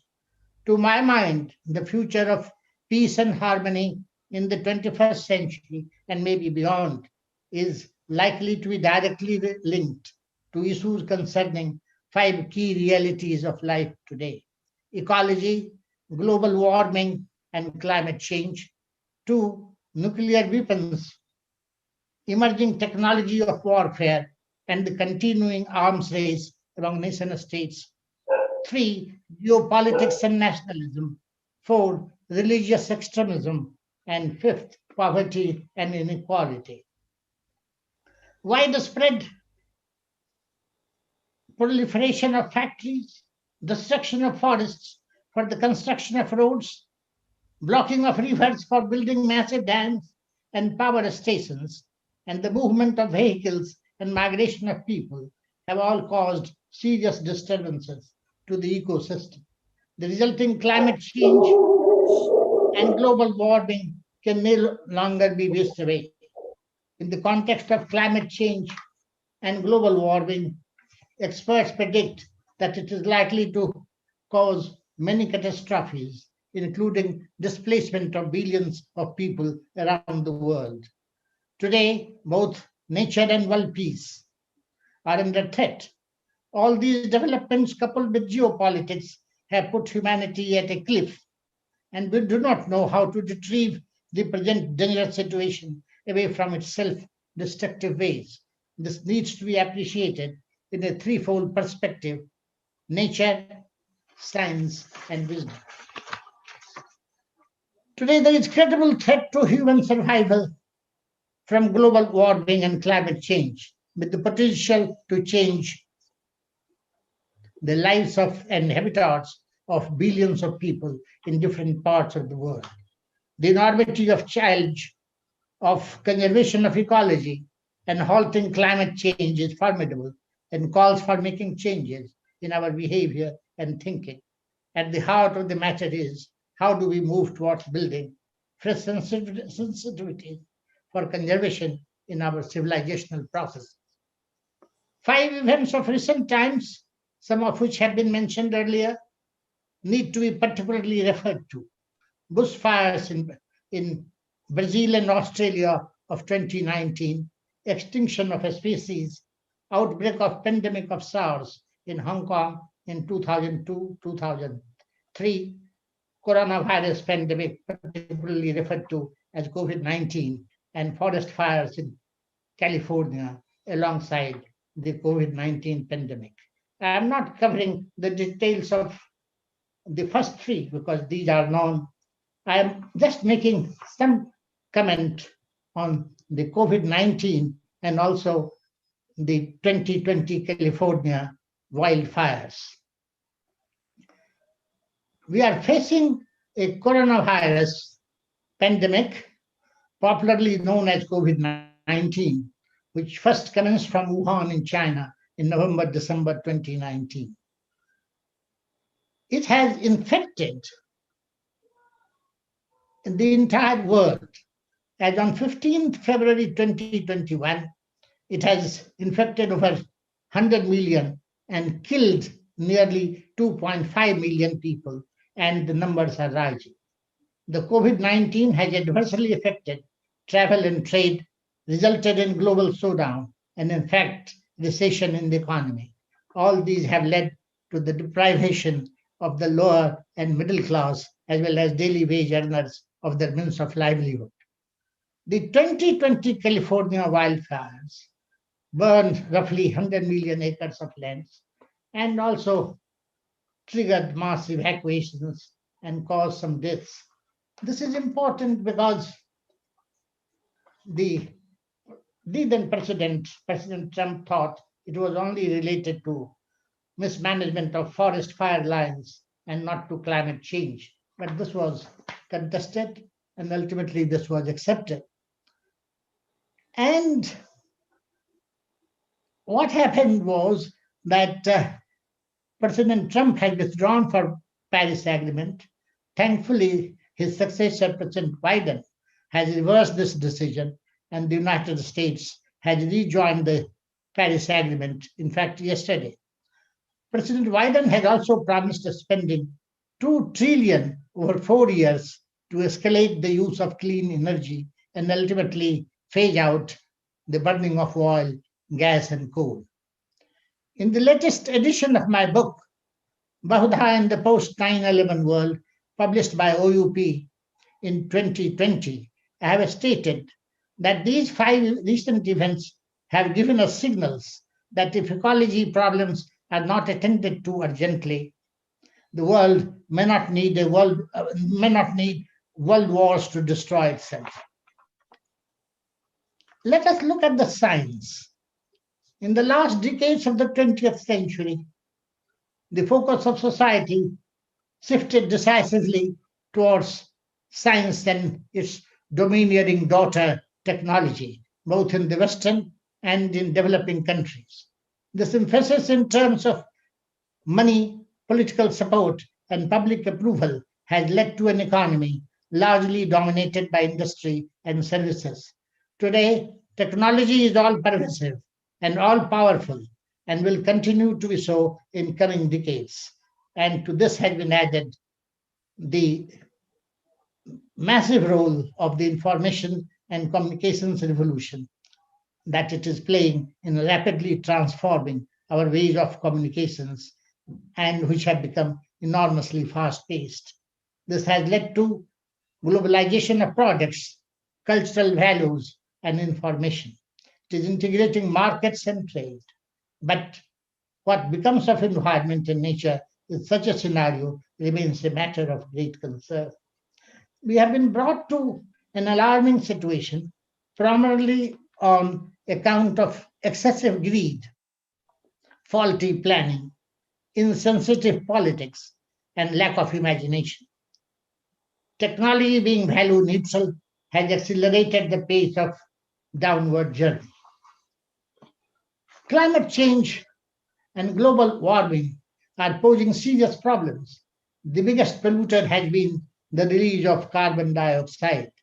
To control it with a speed, we have to change the values of the market. The market were a change in the market values means to change the law of profit. This change would mean rejecting the general line of modernity, world for the sake of the long-term interests of the human race? And are we ready for this major break is the question. And here comes the wisdom. Wisdom is a product of experiences and reflections, not only of the present generation, but of the civilized processes of a nation and also of the world. Wisdom enables people facing challenges in the context of balancing conflicting claims of development and making the proper use of scientific inventions while keeping the requirements of the good work in view. Human beings have the capacity to destroy their own environment, but also the ability to rise above petty interests, to use technology and reverse the process of destruction of plant species and minimize carbon emissions. At this present juncture, we need to make certain cumulative wisdom which is available in different parts of the world to guide us. For example, the Vedic precept that this earth is our mother and we are its sons, Mata Bhumi Putro Hang Prithibhya, is on my mind.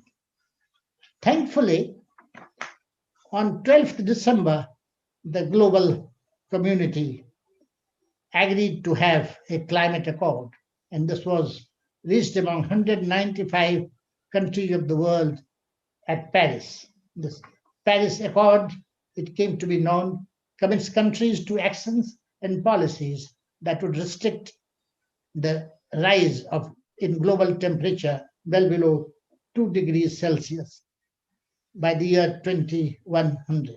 They would even endeavor to limit the global warming even less to 1.5 degrees Celsius. It has also been agreed to support developing countries to come up to reasonable levels of economic development without similar burning of fossil fuels. Thankfully, there has been good development in terms of the solar energy all over the world, including in India. Do I see a good path forward? I know, as it has been emphasized, that the post-COVID world would be a different world.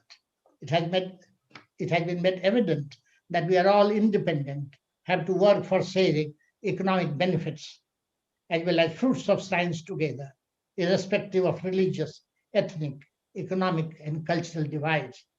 We have to generate hope, courage, and respect for nature. We should employ science and human ingenuity with a determination to overcome the present state of despondency. If science, spirituality, and wisdom go hand in hand, we can create a better world on this earth. Mahatma Gandhi said, "Earth provides enough to satisfy every man's need, but not for every man's greed." This maxim should guide the post-COVID world, that it will need far-sighted leadership and efficient institutions of governance. There is an imperative requirement to contemplate and work towards building an ecological civilization that would outline the ways of living of harmony with nature. The COVID-19 pandemic has not only highlighted the lack of basic health care for people, but also the damage to ecology. Let us develop collective wisdom that provides in particular to young people to think not just about themselves, but about each other.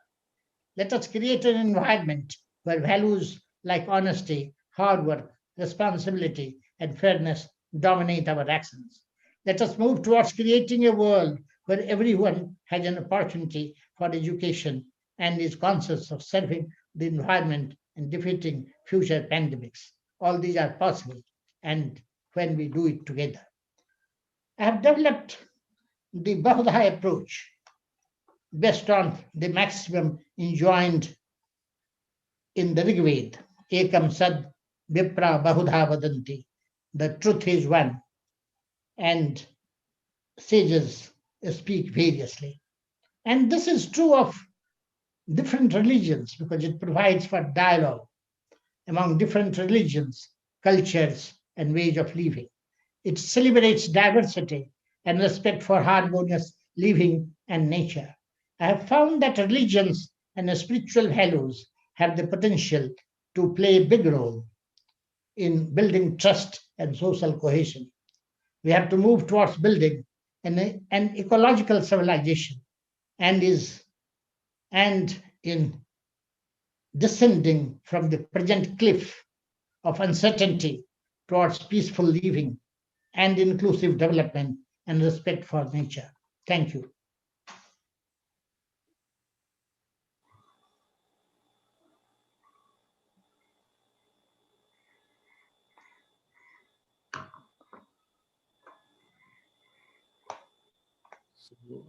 Dr. Balmiki ji, now you will be conducting with the next Yes, but speaker. I don't see them.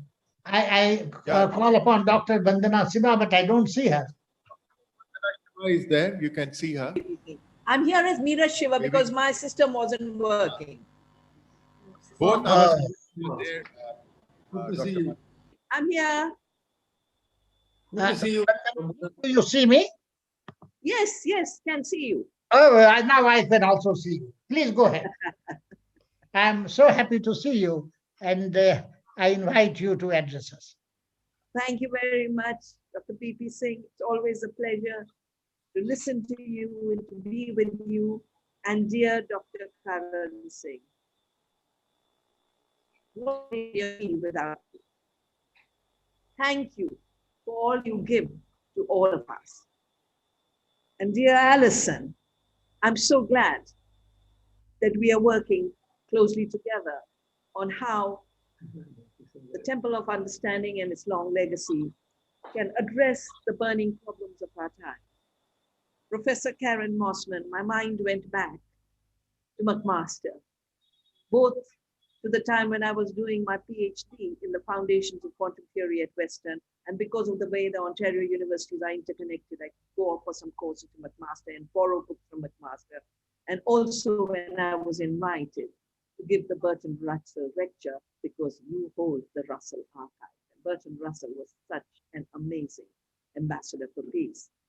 And Dr. Serene, thank you for teaching us to love our liver. I learned this through a difficult time at one point. And of course, on the issue of ecological civilization and your work on Bahuda, dear Dr. P.P. Singh, we've learned so much from you a few years ago when we organized the International Biodiversity Congress. You gave the closing address. And that address is something I still read.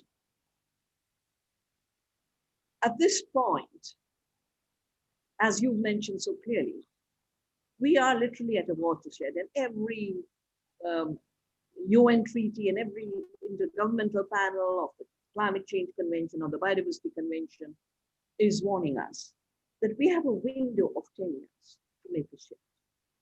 If we continue on the path, beginning with colonialism and industrialism and fossil fuels and mechanical thought and treating spirituality and the sacred as an obstruction to be overcome, like the beautiful sacred mountains that have been treated as an obstruction to be blasted. You mentioned the tragedy of Uttarakhand. And the tragedy is, of course, a double tragedy because it happened in Raini, where the Chipko movement started. And Chipko is where I learned how to become an activist 5 decades ago. In that same village, Raini, today we have a disaster. And it's not that we don't know.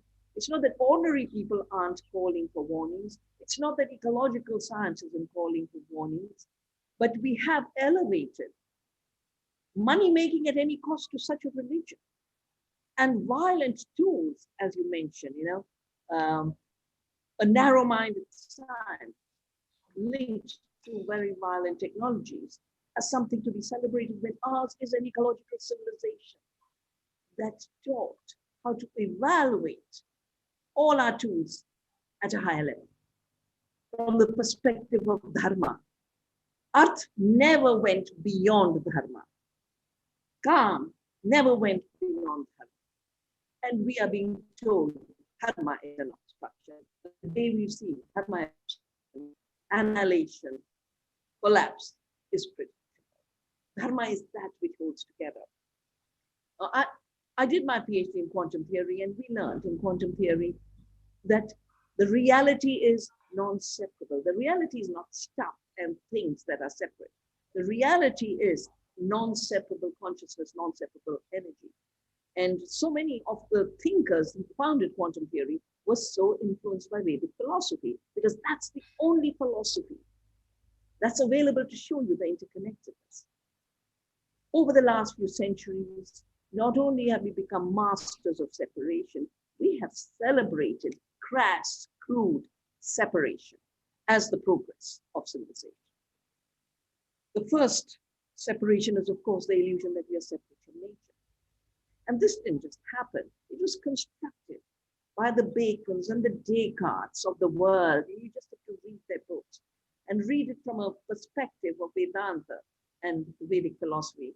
And you wonder, how could they get away with it? And then how could their books be taught as the texts that help us organize our thought? That mechanistic worldview is basically the basis of extractivism without limits. It defined us as separate from nature, and then nature herself is fragmented. The trees weren't connected to the rivers. The soil wasn't connected to the food we eat. My work over the last 4 decades on agriculture has shown caring for the earth is the best way to produce nutrition. When we give food back in a gratitude to the earth, we have far more nourishment in the soil. That soil is taken up by the plants. Those plants are eaten by us. Industrial agriculture has led to a loss of 60% of the nutrition in crops. And then we played another trick of measuring yield per acre when all we do is extract commodities without knowing what is the state of the earth, what is the state of the food, what is the state of the farmer. I think the fact that our farmers have been on the streets for months is something we should be listening to seriously. I remember the last time we met, people saying, you called caution. You said, if this fragile food sovereignty system of India is broken, you have a fear of the breaking of India. This is the real breaking of India, the ecological breaking, the social breaking, the contracts that are based on ethics and responsibility and dharma. So the first separation, of course, is pretending we are separate from humans. But the day if we were, we wouldn't have air to breathe, we wouldn't have water to drink, we wouldn't have food to eat. Then the illusion that we are separate from each other. And again, this doesn't just happen, it's manufactured. Our atomism has been manufactured when Margaret Thatcher says there is no society, they're only individuals. And then they go on to say the only function of an individual is as a consumer. You have no other identity, you have no other selfhood. So atomization, but then it's gone further. The divide and rule of the British constantly resurrects itself to be used for political gain. That is overcoming the hate and overcoming the fear. That is the theme of this amazing webinar that has been organized. And I want to thank all who have put their minds to it. If we look closely, the digital revolution, the IT revolution is being put on the service of divide and rule. It's all recorded that Facebook sold data to Cambridge Analytica, which then put an artificial intelligence president in power. But they can do this anyone, anytime. And what is it through which they manipulate political power or consumerism? By manipulating your behavior. Which brings me to the third separation, that we are being asked to separate ourselves from ourselves. Our ecological philosophy, our spiritual tradition has taught us that our true identity is in the oneness of the universe. And all of you, from Dr. Karan Singh, Dr. B.P. Singh, you brought us back to this oneness. It's the interconnectedness through consciousness at the highest level, but through life at the material level. We are connected through food. I call food the currency of life, or through water. The snows behind you melt in a proper way and give us perennial streams. But when they melt through global warming, we get floods. And that disharmony in our relationship with nature is then becoming the new threat. But it's not just this threat is singular, it's not in a silo. The same actions that are causing climate change are causing the destruction of forests, are causing the emergence of epidemics, are causing the emergence of new chronic health diseases, are causing the emergence of a hunger pandemic. 50% of all greenhouse gases come from industrial agriculture, of which 20% is by invading into forests and deforestation. It's called land use change. The GMO soya in the Amazon, palm oil in the Indonesian rainforest, also then coming and destroying Indian farming. I've had to do satyagrahas for our sarson to defend our indigenous healthy oils. The same bad food system, by invading into forests, give us the Ebolas and the HIVs and the Zikas and the Kaisnu disease called the monkey disease, totally documented by doctors and epidemiologists. Right?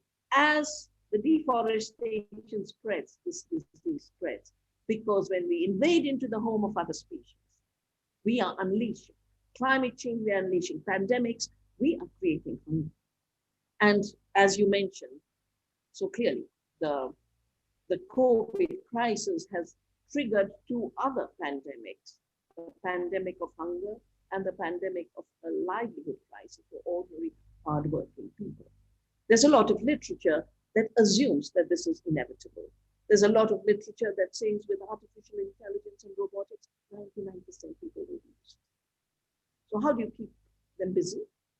You give them a smartphone and make them alienated from themselves, pretending through virtual reality and augmented reality that they are in a reality that is not a reality.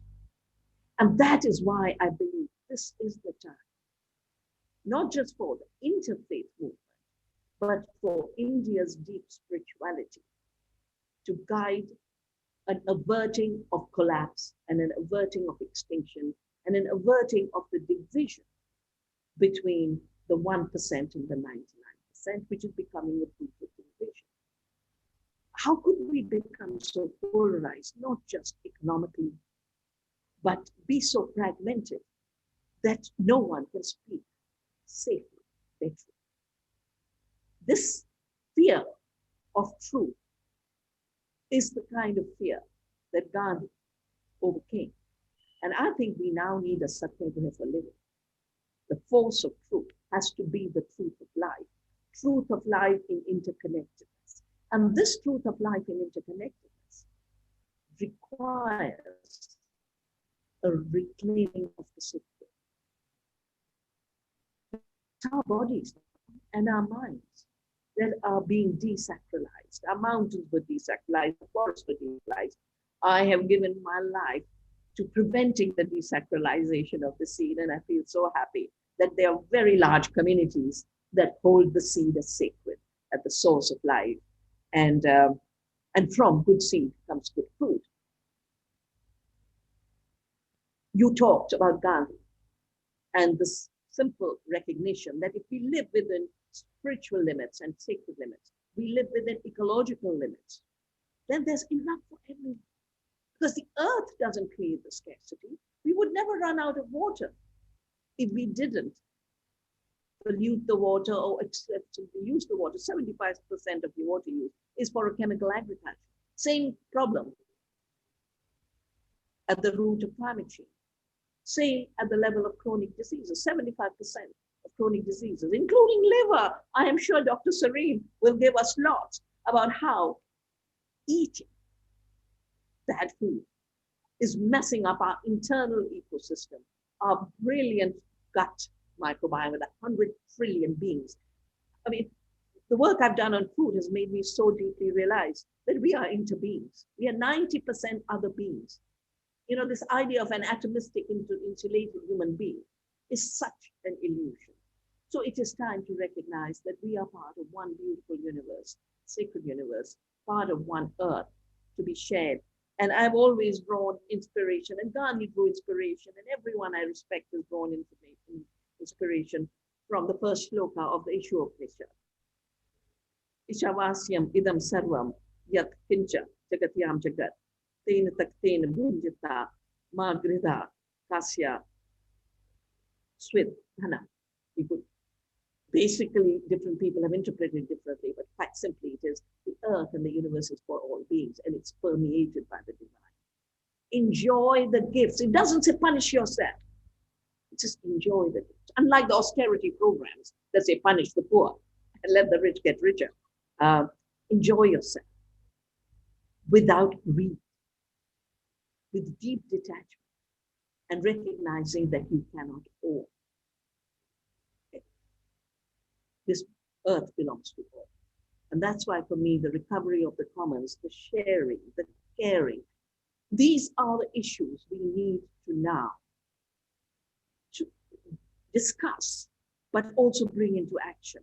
And I would like to end with a little gentle suggestion. I talked about this with the International Temple of Understanding, that I think from India was so sophisticated to merge the spiritual and the material. For us, they were never separate. Our sacred mountains were sacred so it would protect the rivers that flow and nourish us. Our ecological security was the basis of our material and economic security. We never separated ecology and economics. We need to do a global dialogue on the future of food as sacred food, and definitely in India. Let us and Dr. Karan Singh and Dr. BP Singh could take the lead and do so much, particularly in this present total deadlock between the farmers and the government. Let us talk about the future of food and farming through instruction from this soil, this earth, our ecological civilization, and the culture of the Vedas and Vedanta. Thank you.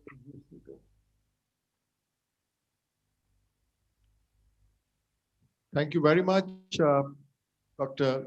Vandana Shivaji, for the wonderful and very, as always, very insightful and very down to earth, because your understanding of the planet and the ecological crises that is hitting the human race is so profound that we can benefit a great deal. And I know that the work you are doing as president of the Earthseed Society is indeed internationally recognized.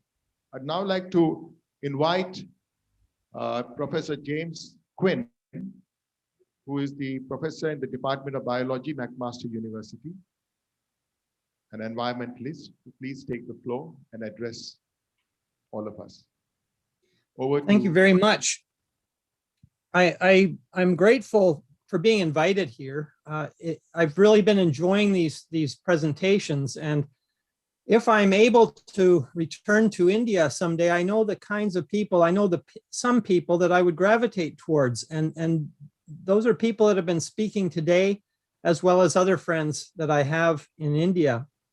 I'm grateful also because Doctors BP Singh and Dr. Shiva have set me up well for my talk, because I'm going to take a much more localized approach to talking about the environment. And I'm going to share some things that relate to Hamilton and North America. I'd also like to thank Dr. Sarin for his presentation, which was very interesting. And Bethicalism, I think, is a word that I will try to spread here in Canada as much as I can. I'm going to share my screen now.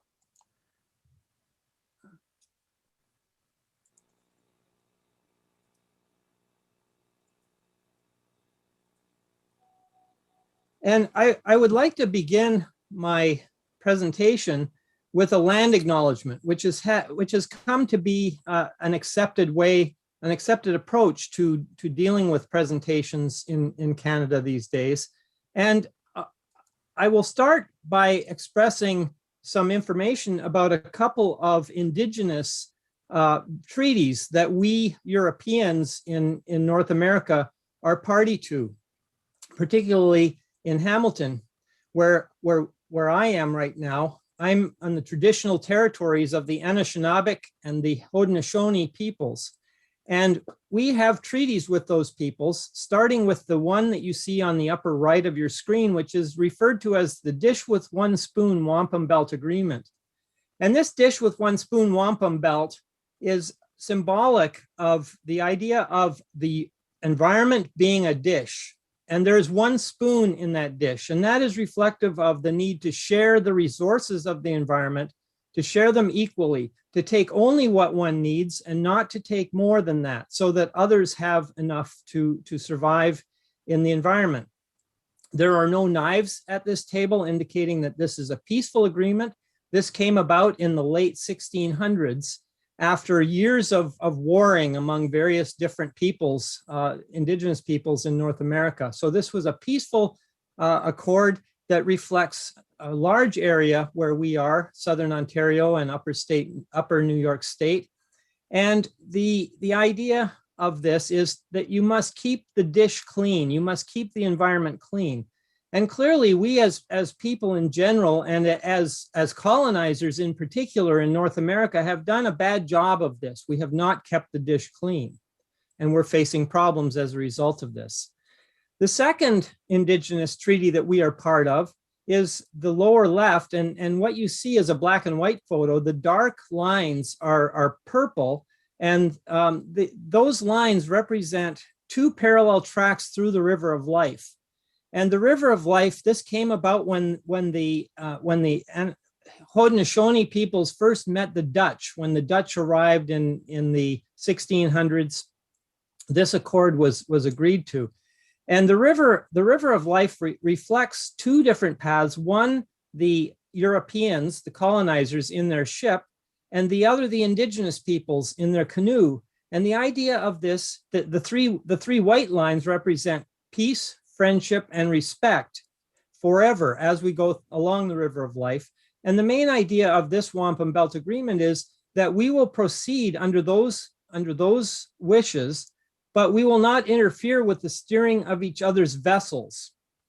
And people that know about what's been going on in North America will recognize that the colonizers have interfered with the steering of the canoe in very big ways through residential schools, the 60s scoop, and many other ways. So we have been interfering. The next slide shows an area. This purple area on this slide reflects a European style treaty. And you'll notice it's a very different kind of treaty. It's a treaty that talks about land and that purchased this block of land, the Between the Lakes Treaty, or Treaty 3, which is where Hamilton is. And this Between the Lakes Treaty was purchased from the Mississaugas of the First Nation, or the Mississaugas First Nation, and it was purchased for a very small amount of money. And what I've done is I've brought these values up to current values. And if we make assumptions about current land value and the area of this 3 million acres of land, it turns out that the Mississaugas received about 0.0022% of the value of their land. Not only this, but when they did find that this treaty had been agreed to, they discovered that the Europeans had a very different way about them than the indigenous people, because this area is part of a territory of the Haudenosaunee and Anishinaabe people. People that were not part of this territory would have to come to the edge of the territory and wait in the woods until someone came and greeted them, and then led them through the territory or to whomever they wanted to visit. Within the territory, those peoples shared the land. They followed the Dish with One Spoon Wampum Belt Agreement. And when they signed these treaties with Europeans, they discovered that when they approached the land of a farm, of a European farmer, they were met by guns. It was a very different view of what the territory was about. So when they sold this land, they had no idea what they were getting into. And it's not surprising, given this, that indigenous people consider the fact that colonizers are living on stolen land. And I think some of the things we've already heard today reflect this.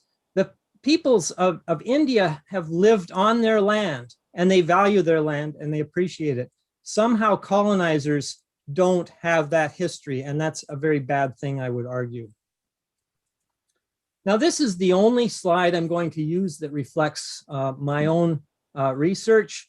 I have done research in the past that looked at the air quality in Hamilton related to active steel mills.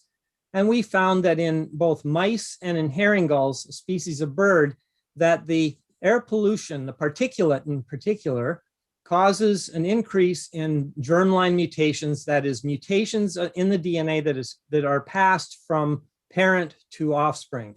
So this is not a good thing for the environment, obviously, and there are also CO2 emissions involved. People have already spoken about this.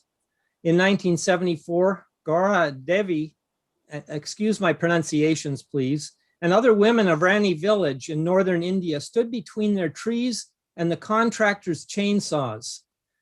They were known as the Chipko people or tree huggers. They were the early tree huggers, and they sought to protect their trees from onslaught of the chainsaws because in 1970, there had been flooding disasters that were presumably caused by commercial forest felling that exposed the land, exposed the soils to the monsoon rains and caused landslides into tributaries of the Alaknanda River. We have tree huggers in Hamilton as well. These are some friends of mine that are tree huggers. And we were doing some actions. I'm going to be talking to you about some civil disobedience and protests that we've been engaged in our town. And what we were trying to protect in this case was the Red Hill Valley. You see on the left a picture on the ground of the Red Hill Creek, and the aerial photo you see shows Lake Ontario in the lower left and the Red Hill Valley, this green strip going up to the green strip that's running horizontally at the top of the picture, and that is the Red Hill Valley. And this is an area that was used by many of the people that live nearby. Many of the housing projects along there are social housing, people that are not very rich, and their children would learn about nature in this valley. And so for many, many years, it's been about 50 years that this battle went on, and there were efforts to try to save the valley. And these efforts, we can bring them forward in time. This is a black and white photo. We can bring them forward in time to the time that I was involved in this, as I was not always in Hamilton. I came here in the early 90s. And here we see a group of people that are on what's called the Green Hill. This is the Green Hill ramp to the Red Hill Expressway. The idea here was to put a road right down this valley. And these people were here to make a statement. They wanted to protect the valley. They needed it as a natural place. Now, over time, we watched as things were going on. The city, the leaders of the city that were trying to put this expressway through brought it to the point where they were going to start putting shovels in the ground. And the Larry Deaney, who was pushing this project, said that this road will go ahead unless there's a showstopper. So in those days, we decided that we would start a group called the Showstoppers. And here you see a media release from the city of Hamilton, where the city urges Red Hill protesters to remain peaceful and not increase costs to Hamilton taxpayers. And this is in response to a message that we sent to the construction company that says, you may have heard that we are planning to use nonviolent civil disobedience to achieve our goals. This is true, having been trained in techniques that make our resistance powerful, but in no way a threat to your physical safety. We will be in the valley come August to halt construction of this expressway.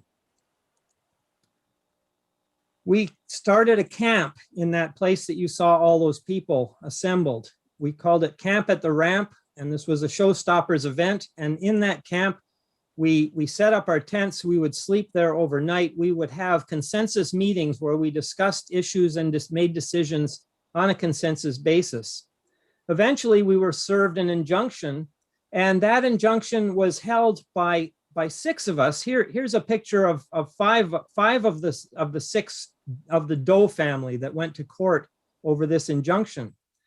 And so we went to court, we represented ourselves, and we tried to argue that the city had done bad things to the valley in the past and that there were good reasons not to put a road through this valley. There were alternatives, and that this was all about money. This was all about developers who would make lots of money if there was an expressway connecting their land that, that they wanted to develop into residential neighborhoods to a highway that would take those residential members to another major highway that would take them to Toronto. This was the article after the day that I testified in court. Hamilton has dirty hands. Court is told city's Red Hill record is criminal. We did a good job of expressing our concerns. However, we knew that we would lose this battle in court because the city owned the property that we were blocking, and the judge reluctantly had to agree with the city that they should be allowed to go forward. We were legislated out of the land, and while we stopped the construction for a period of time, we were forced to leave under injunction. However, at the same time, the indigenous people came into the valley and they established this. This is called the Roundhouse, and the Roundhouse covers what was lit in the early days when we were starting our encampment as well. They had a sacred fire in this roundhouse, and they stayed around the sacred fire, kept it going, and eventually a collection of indigenous peoples and allies put together efforts and built a longhouse in the valley.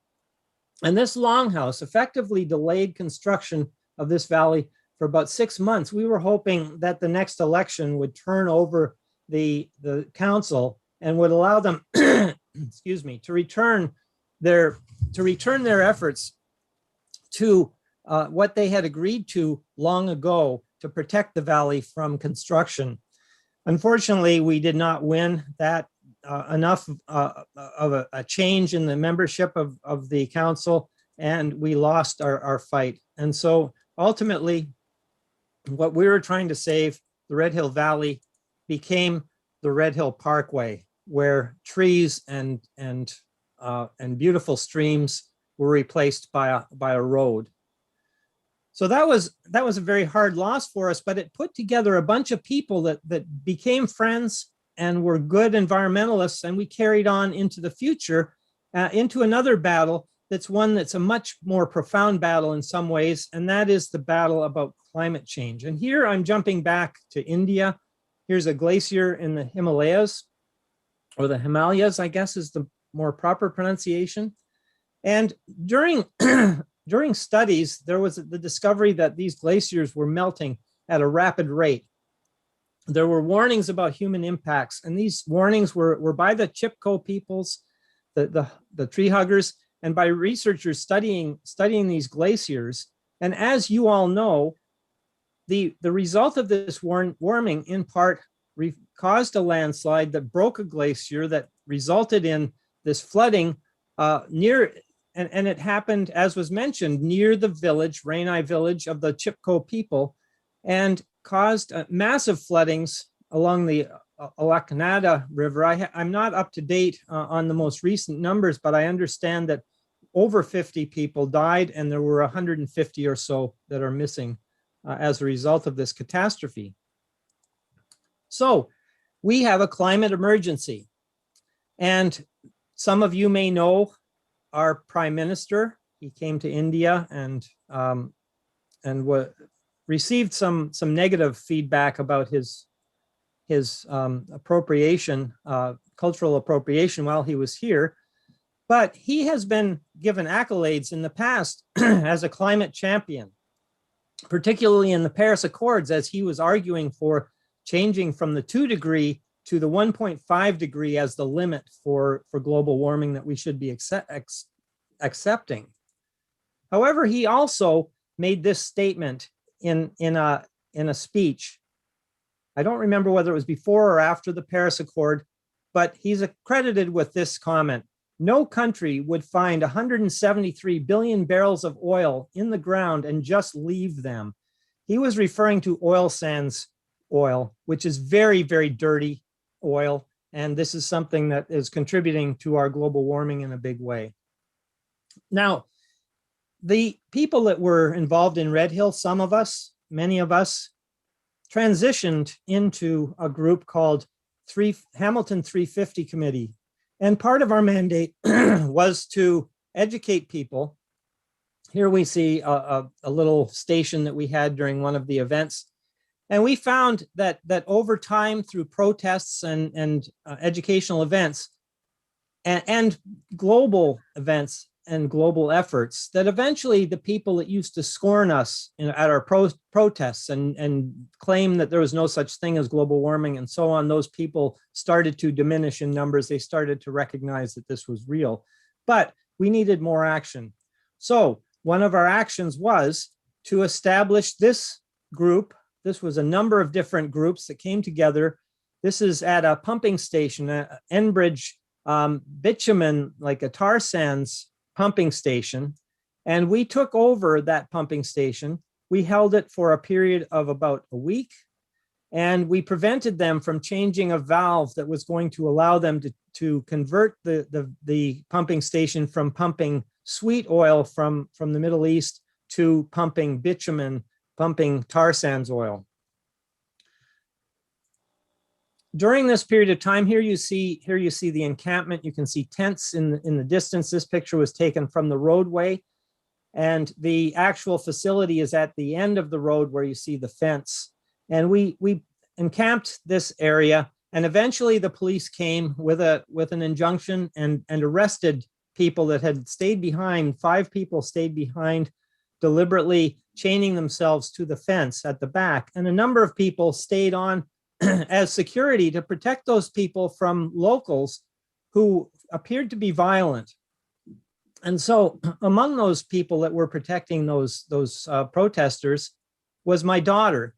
My daughter was arrested on this site and charged with trespassing. She went to court. She was the first of the people arrested to go to court, and she represented herself and was given a hefty fine, a year's probation, and 2 weeks of community service.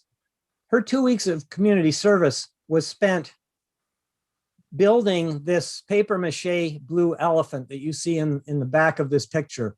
This is what the name we gave this elephant was CC, the climate change elephant. And CC, the climate change elephant, appeared in many different protests over time. In this particular photo, you can see this is my daughter, Keisha, circled in yellow. And she's the artist that made this amazing prop that we've used in many protests. Climate change is the elephant in the room in this case. And here's the climate change elephant at one of the actions. And the climate change elephant attracted some other sort of high profile people. And I don't know how well known this person is. The person holding the trunk here is David Suzuki, who is probably the best known environmentalist in Canada. I must point out that the man holding the sign that says Jobs, Justice, Climate March, Toronto, July 5th, is Don McLean, who would be the most preeminent environmentalist in Hamilton. Both very important people. Further to Mr. Trudeau, as you may know, this climate champion bought a pipeline. The Trans Mountain Pipeline, previously the Kinder Morgan pipeline, looked like it was liable to fail because of protests and Indigenous people not wanting the pipeline through their land. And so he used federal funds to buy this pipeline. The pipeline has cost the country of Canada on the order of $12 billion already. And people did not respond in a positive way to this. There were many protests. People are not happy owning a pipeline. And here we see a paper that refers to this action of pipe dreams and fossil fuels, advancing Canadian fossil fuel hegemony through the Trans Mountain Pipeline. This is the response. PM Trudeau, climate leaders don't buy pipelines. Now, more recently, we've engaged in some other local actions when this company that owned the pumping station that we had inhabited for a week proposed a fracked gas pipeline to go through a very sensitive area in Hamilton's region called the Beverly Swamp. And this gas pipeline, this planned fracked gas pipeline, would go through this area of the region. And you'll see that there's lots of blue and hash green. These are natural key natural heritage and key hydrological features and wetlands and greenbelt protected countryside. This was very important land. This is the headwaters of many of the local watersheds. And here's a picture of Spencer Creek, where the pipeline would have crossed and doing a lot of potential harm to the watershed, making it look more like this than the forest that it was. So this is a very damaging aspect of human technology and human work. And I have one very small good news story, and that is that Enbridge dropped the plans to build this pipeline through Flamborough, at least for now. And our group was credited to an extent. Environmentalists are celebrating a decision by Enbridge to withdraw a controversial application to build a 10-kilometer natural gas pipeline through rural Hamilton. So, a small success, and perhaps even temporary, and we're preparing for future fights on this front. You've heard from other speakers, you recognize we're running out of time with regard to climate change. So what can you do? Many of you already know this. You can reduce your carbon footprint and share your knowledge. You can also, and I think this is very important, elect leaders who are willing to wean us from fossil fuels quickly. Shift to green energy, regulate against coal, oil, and gas. Carbon taxes, as we've employed in Hamilton or in Canada, carbon taxing is much too slow. That's only going to reduce emissions by about 1.5% per year, and we don't have enough time. As well, please everyone support a just recovery from the pandemic. This is an important way that we can reduce poverty, and we can increase the health of our environment, and we can make our society a less racist and much more even, equitable place. Thank you very much for listening, and I appreciate the opportunity. Thank you very much, Professor James Quinn, for this very important statements that you have made, and how Hamilton and your group of friends have struggled and successfully in some instances. In India too, we have been investing heavily on renewable sources of energy. And in our city in Delhi, there is a great excitement about the coming of electric cars, so which will help us to very substantially reduce the air pollution in our city, which is again very notorious. So I will not take too much of your time, because our chair and moderator, Dr. Balmiki Prasad Singh, might have some comments. And if there is time for you to then respond, both you and Dr. Vandana Shiva can take a couple of minutes each to respond during this discussion. So over to Dr. Balmiki Prasad ji.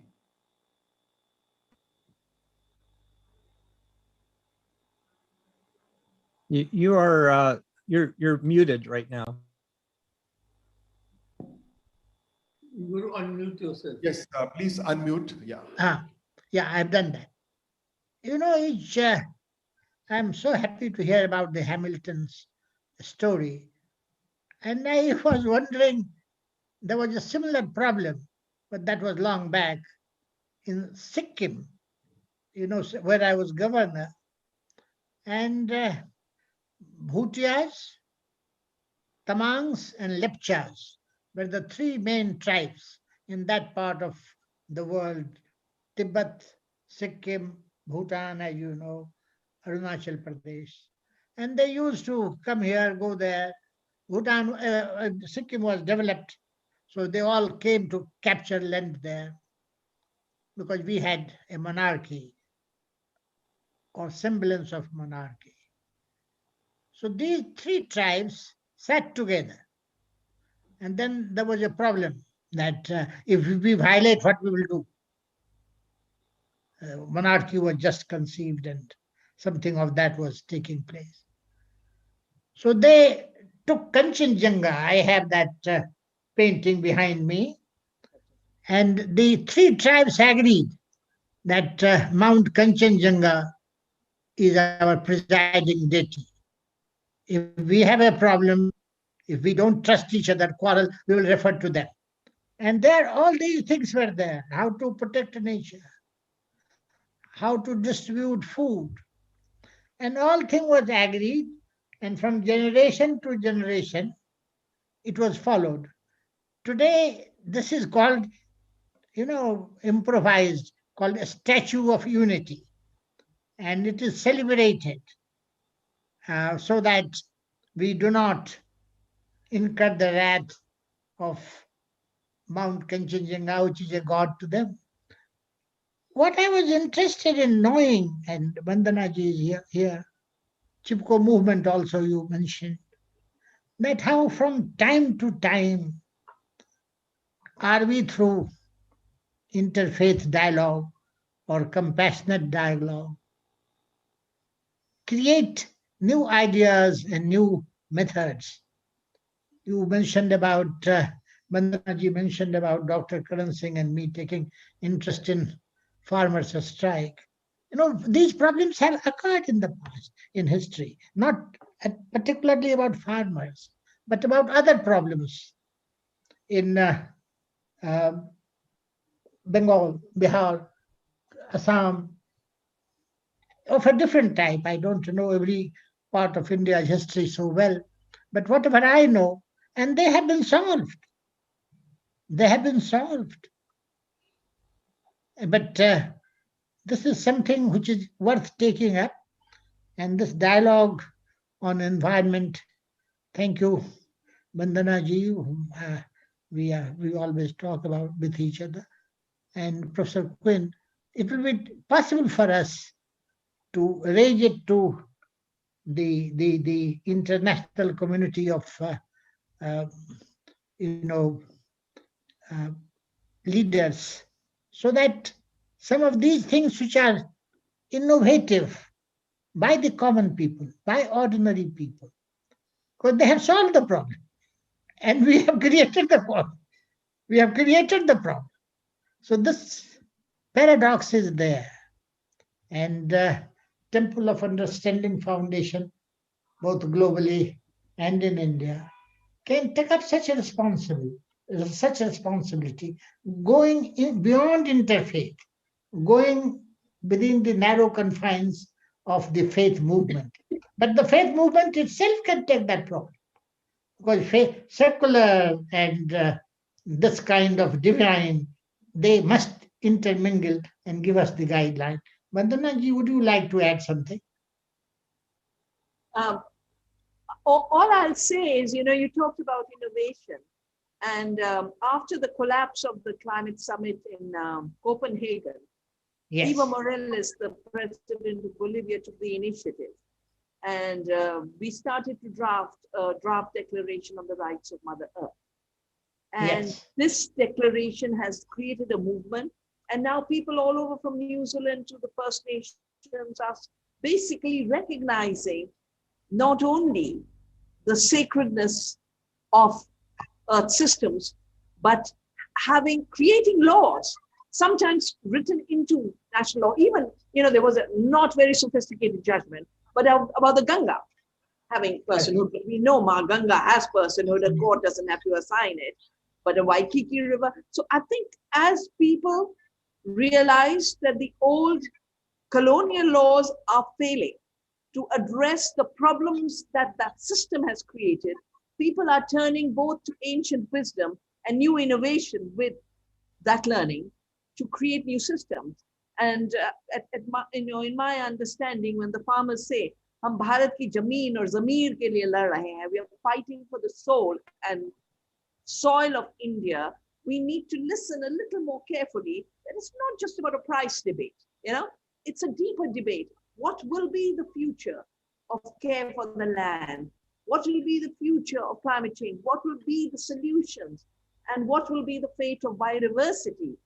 There's just been a new Dasgupta review put out, and I was quite disappointed because, as you were the Environment Secretary when the Biodiversity Act was drafted for this country, and we have such a sophisticated recognition of the different economies of biodiversity. And the Dasgupta review treats only the global exploitative economy. and the speculative economy through finance as the value assigning. So the deep debate of where do values come from and what values will guide our action. I think these are very important issues, and platforms like this are the only ones that have the capacity to address them in the Bahuda and the wideness that they deserve. Thank you. Thank you very much. Thank you, Dr. Merchant. Can we Thank move you very over to the much. next? Once again, very grateful to you, Dr. Balmiki ji, and to Dr. Vandana Shivaji and Dr. James Quinn for the brilliant presentations. We'll now move on to our second panel, and I'd like to invite the chair and moderator of this panel, Dr. Khwaja Iftikhar Ahmed Saab, who is the founder, president of Interfaith Harmony Foundation of India, and also the founder trustee of the Temple of Understanding India Foundation. He's again a man of many parts, as we heard in the inaugural speech of Honorable Dr. Karan Singh. So I will hand over the responsibility to Dr. Ahmed to please proceed with the current panel on interfaith. Good morning and good evening. Dr. Merchant, thank you so much for giving us the opportunity.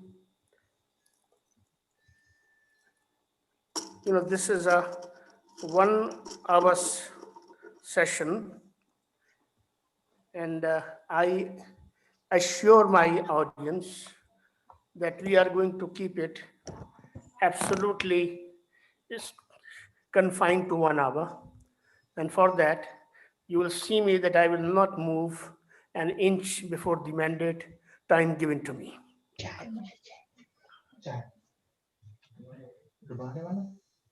Ladies and gentlemen, it is my privilege to mention about the man behind this great initiative, Honorable Dr. Karan Singh.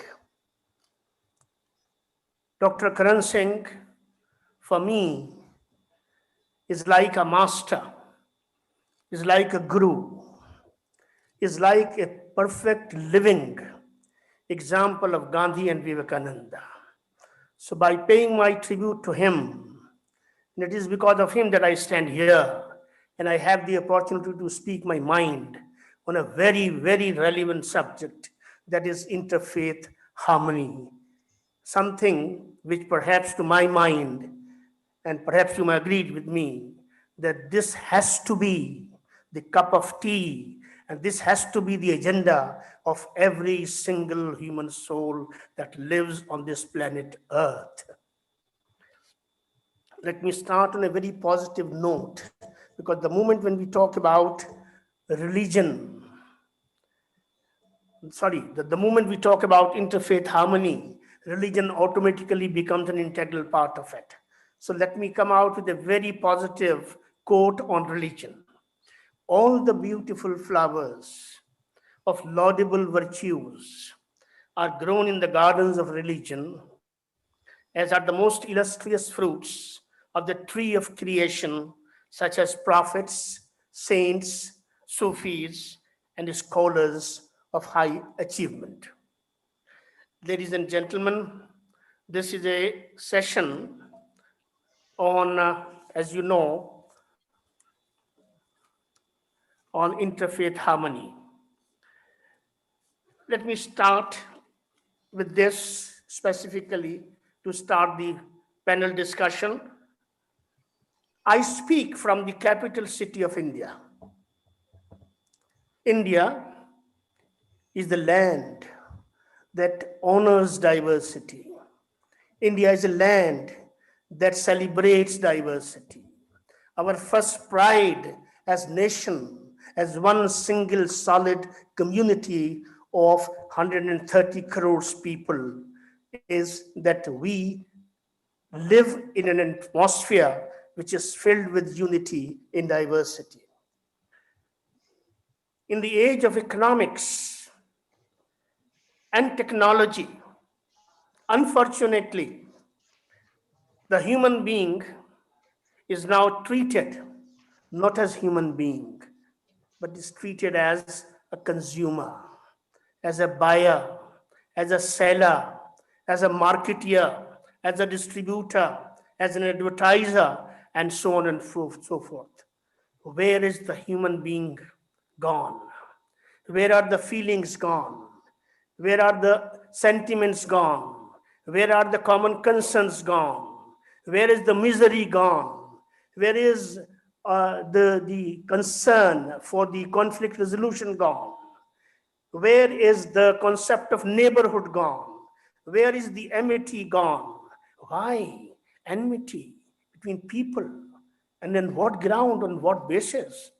Look, here is a world where everybody wants to conquer this world.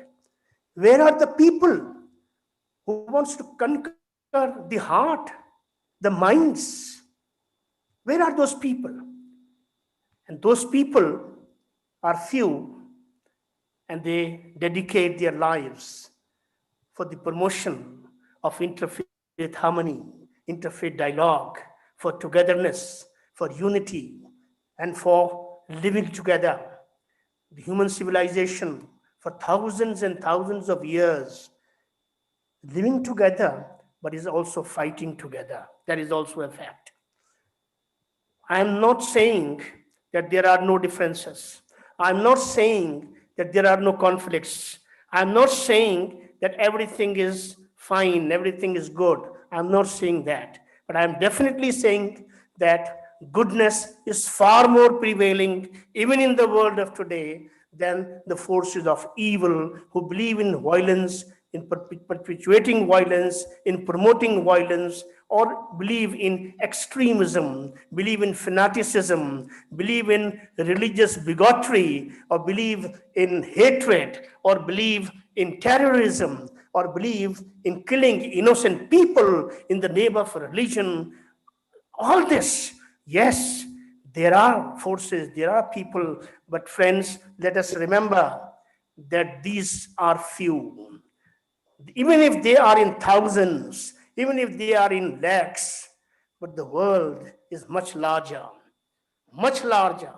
The 650 crore people, or perhaps little more, I think should have the courage, should have the conviction, should have the resolve to stand together, to fight this menace, which is inviting the conscience of the world, conscience of civil society, that come together, stand together to fight those who have given the civil society, the civil order of the world, the real challenge, the challenge of survival, the challenge of joint growth, the challenge of joint progress, and so on and so forth.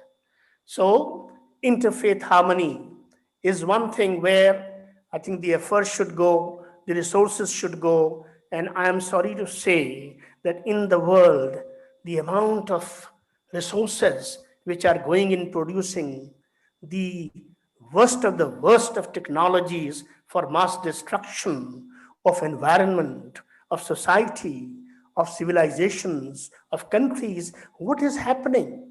What happened in Vietnam?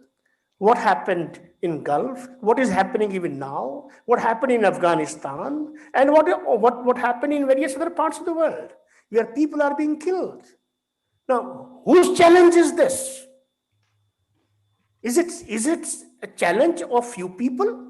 No, it is a challenge of every human soul, wherever one lives, be whatever the nationality, whatever the language one speaks, whatever the faith one belongs to. So it is our common challenge. And in this background, today's international webinar, organized by the Temple of Understanding in collaboration with the Institute of Liver and Biliary Sciences, Delhi, and the Shastri Institute in Canada. I think it's a great initiative, and I must not only thank both of them, but also congratulate both of them for sponsoring this event, for providing the facilities and the infrastructure, and in various other ways, the total organization. I'm grateful to them. on behalf of myself and indeed on behalf of everybody else who is participating or contributing in one manner or the other.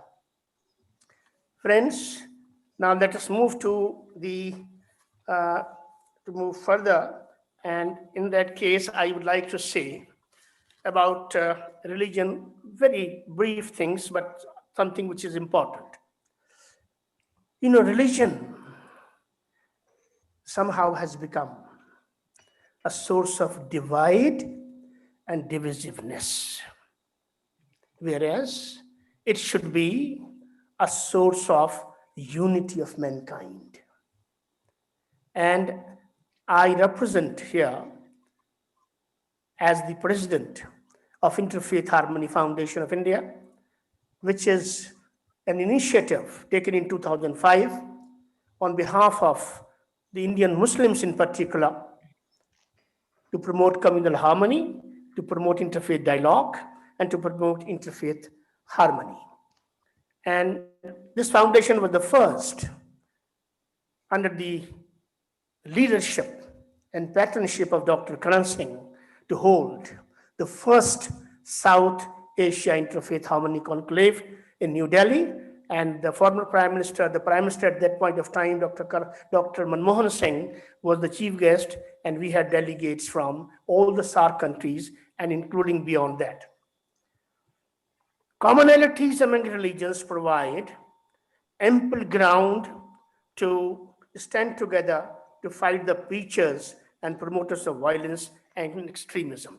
Institution of creation and the creator, the institution of guide, the institution of scripture, the institution of worship, the institution of prayers, the institution of pilgrimage, the institution of good and evil, the institution of accountability, the institution of punishment and reward, life, death, charity, morality, and the need for eternal justice provide the common ground for both dialogue and harmony. Moving further, and before inviting my first panelist, I am still left with 3 minutes. I would like to say that amity is better than enmity. Accommodation is better than assimilation. Conciliation is better than confrontation. Coexistence is better than isolation. Dialogue is better than deadlock. Harmony is better than discord. Inclusiveness is better than exclusiveness. Love is better than hatred. Pardon is better than revenge. Peace is better than war. Rationality is better than rigidity. Sacrifice is better than demand. And understanding is better than conflict. And finally, unity is better than divide. And before inviting, I would also like to pay my tribute to Dr. Sareen, who has given us a very good mantra to promote harmony, to look within, and to bring human conscience into the field of spreading and promoting goodness. The concept, Bethicalism. I think this every panelist, every participant, and everybody else who is listening us would like to carry this particular ism because it belongs to everybody and it is much beyond the religion. I think it takes us towards the world of spirituality from the world of religion.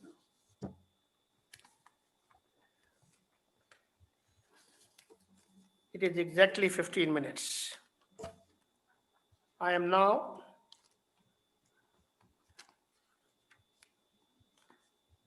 invite Professor Dr. Anne Pearson. I am inviting Annie Pearson, Dr. Annie Pearson, to kindly make the presentation.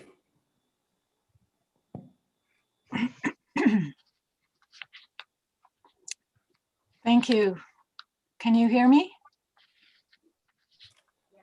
Yes, please go ahead. All right. Yes, You can hear me well? We can hear you. You please go ahead. Okay. Thank you. I wanted to share my screen just for a few slides. So I will try and do that.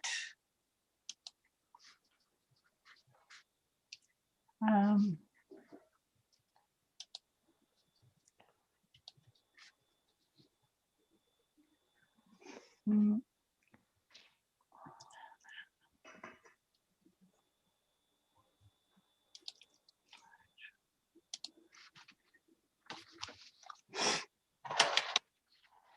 All right, so good evening and good morning, namaskar. Thank you very much for inviting me to participate in this timely event on this important theme of promoting compassion and harmony through a conversation on life-enhancing values. I also want to acknowledge that today is the World Day of Social Justice, and an annual day that is acknowledged by the United Nations.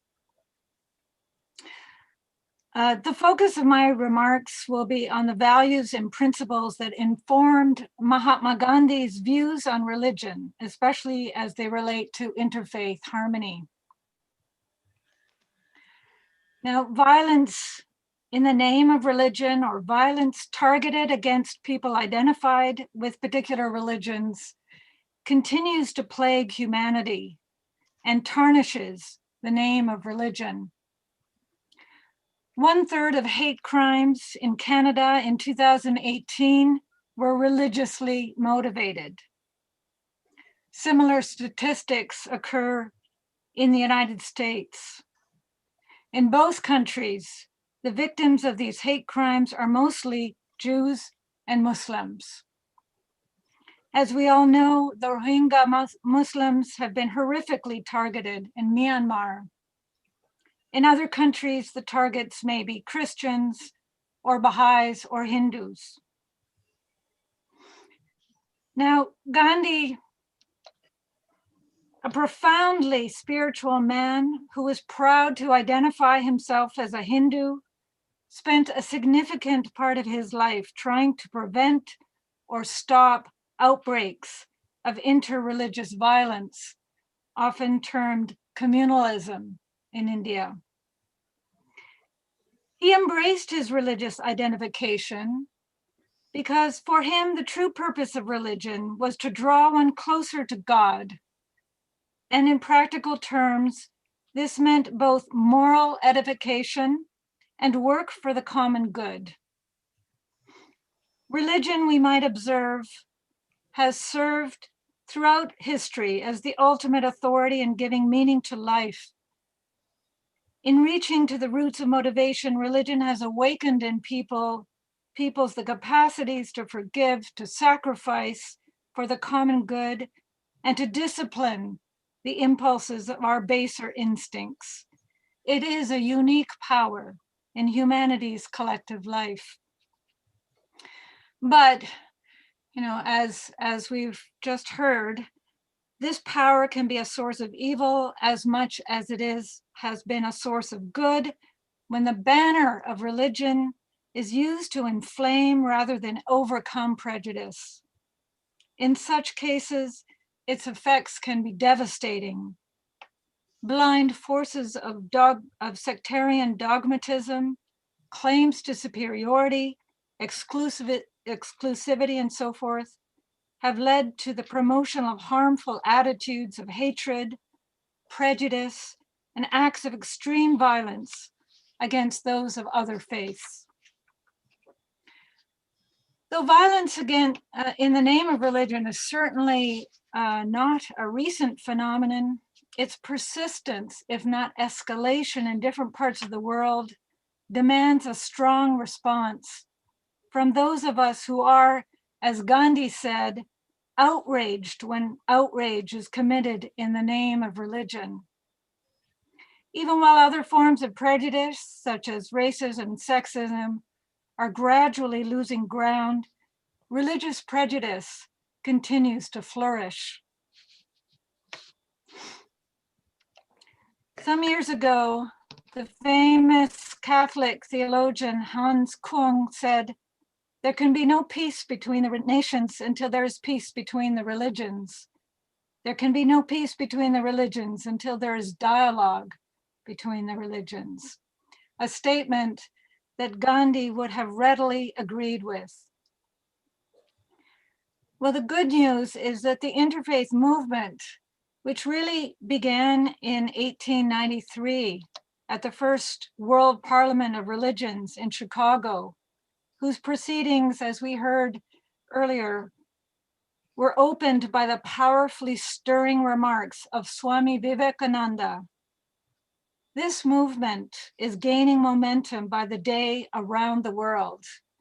And this I can say with confidence, because I am involved in local interfaith activities, but also aware and connected with interfaith efforts all around North America and beyond. So it's gaining momentum by the day. Certainly since the 1960s, the Temple of Understanding has played a prominent role in bringing religious leaders together in conversation and in fostering interfaith education, especially among youth, again, as we heard at the beginning of this gathering. Now, Gandhi characteristically led by example. To him, words are nothing if they are not demonstrated in action. He actively sought out people of other faiths, even as they sought him out. After his initial encounter with Christians in England, he read the Bible. After meeting and working with Muslims in South Africa, he read the Quran. He visited churches, mosques, gurdwaras, and tried to learn what he could about the teachings of other religions. He always welcomed dialogue, as long as it was pursued in the spirit of sincere, friendly, and respectful interchange of knowledge and ideas. Now, there are several principles that evolved in Gandhi's thinking that came to govern his interaction with those of other religions. The first principle is that God is truth and truth is God. It is, he said, very difficult to understand God is love because of the variety of meanings of love. But I never found a double meaning in connection with truth. Of course, that was in the era before post-truth. But for him, in other words, it is more difficult to argue that truth does not exist than to argue that God does not exist. For Gandhi, commitment to truth, to satya, had to be a core principle animating efforts towards the creation of a world based on nonviolence. And so the second principle is the search for truth, which is also the search for God. For Gandhi, this search or the independent investigation of truth was a lifelong passion, and he believed an obligation of every human being. That is why we have the capacity to reason and to have a conscience. Truth must be weighed by reason and tested in practice. The third principle is that every world religion has truth in it.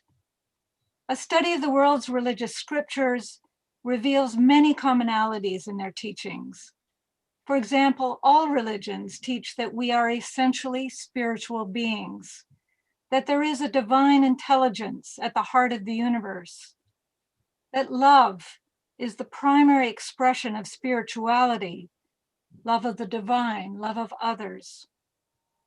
Further, all religions teach about ethics, how we should conduct ourselves, and they identify many of the same virtues or life-enhancing values, such as humility, compassion, respect, kindness, self-control, truthfulness, moderation, and Gandhi would wish to say ahimsa. The fourth principle is that no one religion can legitimately claim to be the exclusive bearer of truth.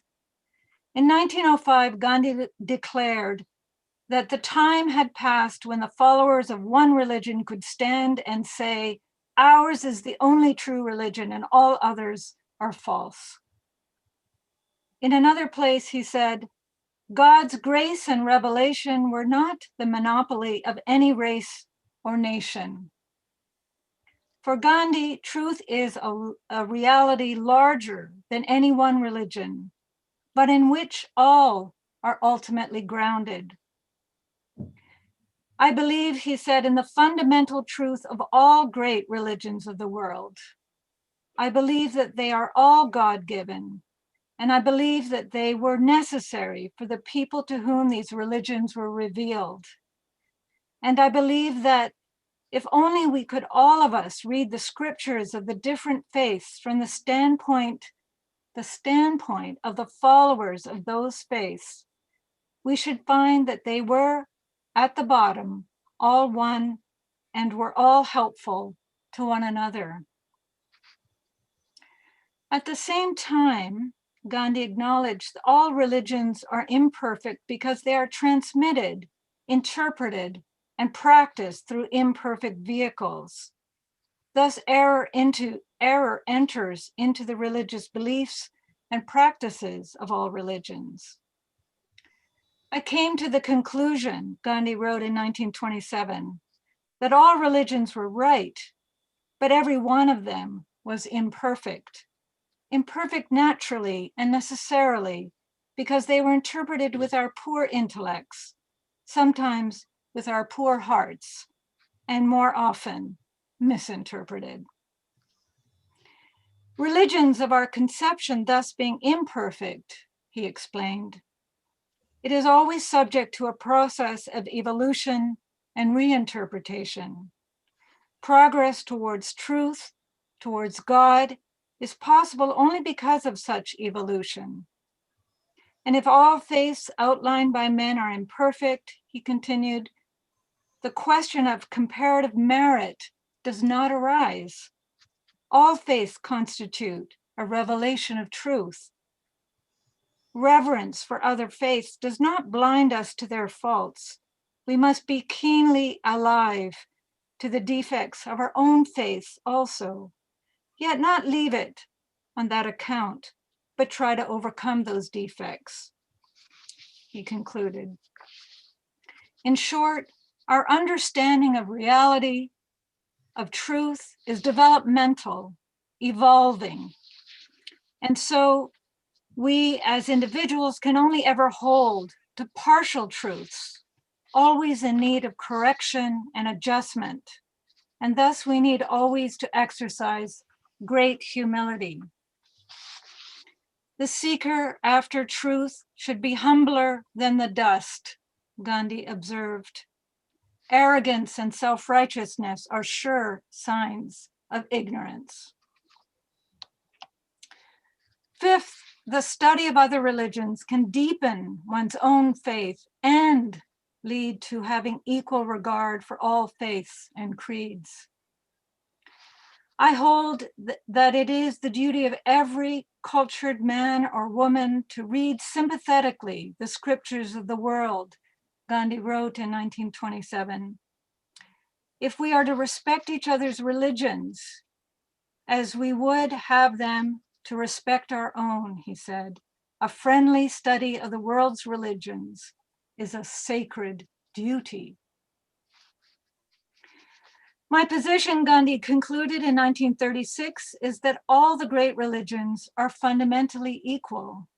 We must have the innate respect for other religions as we have for our own. Mind you, not mutual toleration, but equal respect.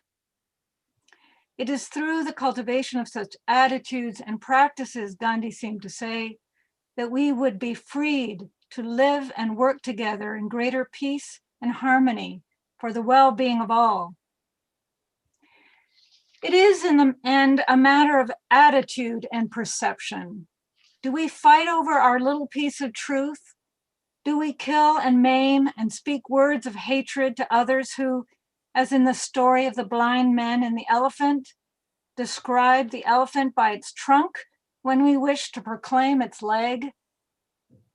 If we can see God or truth as one, if we can see all members of the human race as members of our family, if we can see that there is truth in all religions, and remember that the purpose of all the great religions of the world is to help us live lives that are more spiritually enriching and to build together peaceful communities. And that the key way that this is done is through service to others. Then indeed, violence in the name of religion is, as Gandhi said, blasphemous. It is insulting to God and to truth. In closing,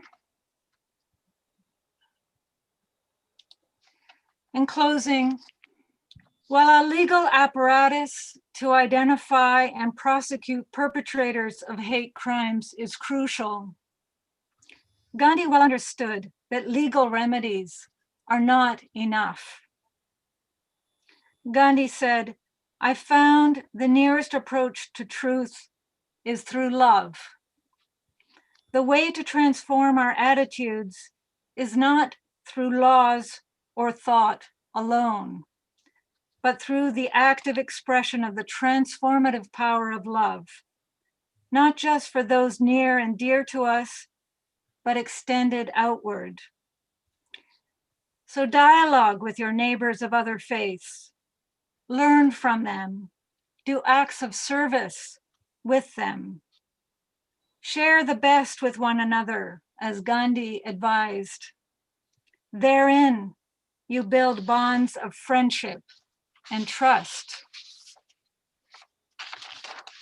Juliet Hollister frequently said that her dream for the Temple of Understanding arose out of the vision of oneness of the human family in all its beautiful diversity, a vision encapsulated by the Sanskrit words from the Upanishads, Vasudeva Kutumbakam.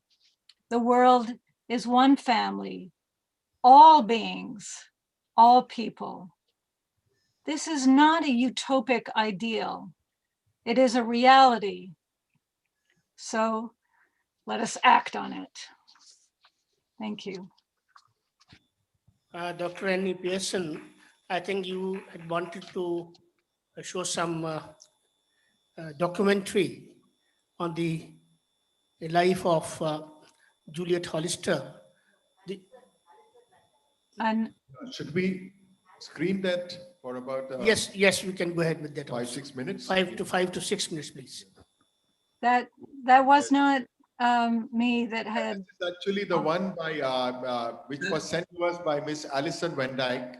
She didn't have the time to screen it, but since we have already downloaded and have it, and I must apologize on behalf of our Venerable Shri M. He has been suddenly taken ill, so we got a message from his office that he wouldn't be able to participate. So that gives us the time that was allotted to him. The occasion of the 60th anniversary. Can I say a word? Oh, Please. Go ahead, Alison. If the divine had wished for one religion to be no, you don't need to show it if you don't have the time. We have it on our website as well, templeofunderstanding.org, but hopefully we can see it. It's about 14 minutes. Paths to the divine. People of different faiths are beginning to come together. And I think that represents a positive counterbalance, and the Temple of Understanding is really accelerating that process. The ecological crisis is one that no one part of society can fix. We've all got to come together. And so the root moral principles that underlie all faiths creates common ground that we can come together on. And I think that's the importance of the Temple of Understanding.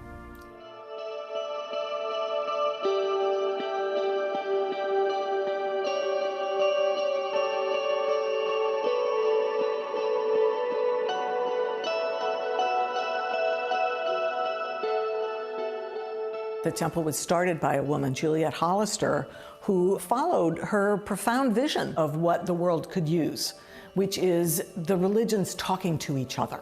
We should get religious leaders together and have them solve the problems of the world. She was on fire with this idea. That's a guy's field. Yes. You know? Yeah, no. There's so many different things about the UN that you could connect to your own life, and that's something that a lot of youth don't realize in the world. So it's like, we asked them to come in with two types of topics in mind. One that connects to the work of the Temple of Understanding. And then I asked them what other topics are they passionate about. Something's bringing them to the UN. We don't want it to be something that stops here, that we want it to be something they bring back to their communities. One small act can change somebody's whole course of life and their path.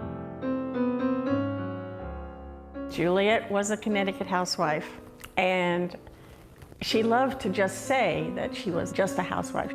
But actually, Juliet was very, very bright and very intuitive. She had that quality of just bringing people out. I talked to Karen. She would sit down in front of someone, and in about 5 minutes, they would tell her their entire life's history.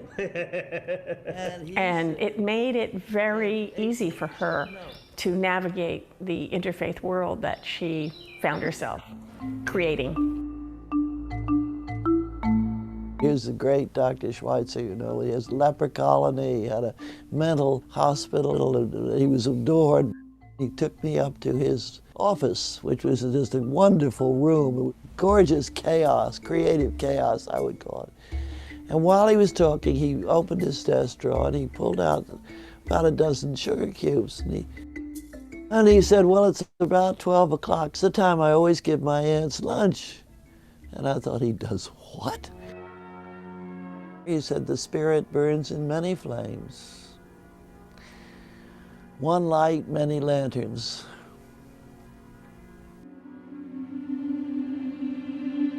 The Temple of Understanding has always been a difficult name for us because it connotes a lot of things to a lot of people. What's wonderful about it is that it's a unique name, but what's not so great is that everyone thinks it's one religion or another religion, and they don't get the universality of temple, the spiritual space aspect of it, which is really what we're talking about. Eleanor Roosevelt thought it was a fabulous idea. This is like a spiritual NGO. It's like a spiritual United Nations. We need this kind of thing. So Eleanor Roosevelt backed Juliet by writing letters to all kinds of people, all sorts of heads of state, all kinds of religious leaders. Of course, she knew everyone, and she just opened all these doors. Juliet thought of herself as just seeding this interfaith movement. She never, ever thought that she could do it all. Where is Juliet? Right here. Juliet Hollister founded the Temple of Understanding. So when any interfaith organization started up, she would immediately contact them and say, what can I do to help you? I'm so excited that you're doing this. Her concept was support the field, not I am the field.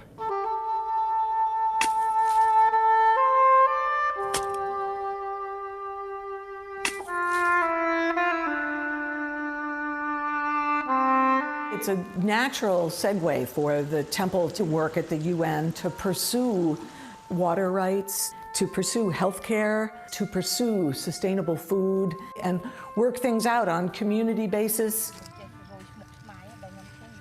In accordance with the World Health Organization, they define reproductive health care as all matters relating to the reproductive system and to its functions and processes. Every single day, 800 women die in birth. It's something that transcends borders. It's something that transcends economic status. It's something that affects everybody. And the fact that 800 women per day have to die as a result of inadequate health care is egregious. I don't want to wait 108 years to have an equal society. It must start with the people if we want to change the laws. I have hope in people, and I believe many people are eager to fight for women's rights if they know what to do. Our goal is to let them discover what they're passionate about and put that out into the world in whatever way they decide to do it. There's just so much interconnectivity between us that sometimes we don't realize that how our actions here can affect somebody else in the other part of the world, and how we are all just part of this one big family. But again, The Temple of Understanding today is following the theme of small is beautiful. Okay, would you call the Temple of Understanding? Sister Joan had started in 2005. She had started her own youth program at the United Nations, which she called her summer internship program. That's my hope, that these young women will be touched in their hearts by the humanitarian issues that concern the United Nations, and so that they will possibly be public servants, get into some sort of public service as they get older, when I'm long gone. Coming here and being able to interact with people that are interested in issues that may seem completely separate from mine has been really eye-opening.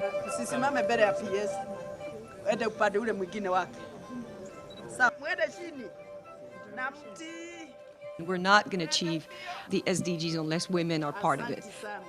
If you only use 50% of the workforce, 50% of the woman power or power, intellectual power you have in the country, you're less likely to have. Thank you very much. We are not showing the whole documentary, which is about 13 minutes, but as the chair had said, about 5 to 6 minutes can be shown. So you have seen, dear distinguished speakers and friends and audience and participants, that this is a very wonderful, brief documentary that, in fact, is quite all-encompassing in the manifold services that the interfaith movement has been rendering. And we have heard both Dr. Khwaja Iftikhar Ahmed as well as Dr. Ann Pearson in very lucid and illuminating manner. They have shown to us that importance of religion and how in this age and time we need to be able to communicate the powerful spirit and the motivating factors enshrined within each religious tradition or communities to our young people. And it is only by rightfully empowering them and taking cue from the way Mahatma Gandhi approached this. And of course, oftentimes he was also misunderstood or blamed, but the important thing we learn from Mahatma Gandhi is that he recognized that in every person, in every ethnic group or culture or religious community, there was an important piece of human experience. And this understanding of Mahatma Gandhi was very well brought out in this interfaith panel. And also the documentary which supplemented showed how the Temple of Understanding's focus of working with the young people is so important for us to continue the interfaith work. And my own personal experience of having participated and had opportunities to speak at many of the parliaments of world's religions, right? There was a mention of Hans Kung, which in the 1993 centenary parliament document was brought out, the Golden Rule, and then subsequently other documents were brought out, a tool for our guiding institutions. Then ecology, crisis also has been addressed. So friends, though we have missed the presence of Sri M, who in his own right is a wonderful person and a Vedanta scholar, yet we had to satisfy ourselves with what we heard from our moderator and chair, Dr. Khwaja Iftikhar Ahmed and Dr. Ann Pearson. And yet, as Dr. Karan Singh himself, the Honorable Dr. Karan Singh in the opening plenary mentioned that somehow the interfaith movement needs to be fueled, needs to be reinforced. And I think occasions such as this will help us send across the message of the vital necessity for everybody to study and appreciate the contribution of all the religions apart from their own. So I will now once again hand over the floor to our chair and moderator for his concluding remarks. Thank and you. Thereby, as he had promised, bring today's first day of the international webinar to a close by sincerely and profoundly thanking all our distinguished speakers, all who have participated, and back to Dr. Ahmed. Thank you so much, Dr. Merchant. And I completely endorse every word which you just uttered about everything of the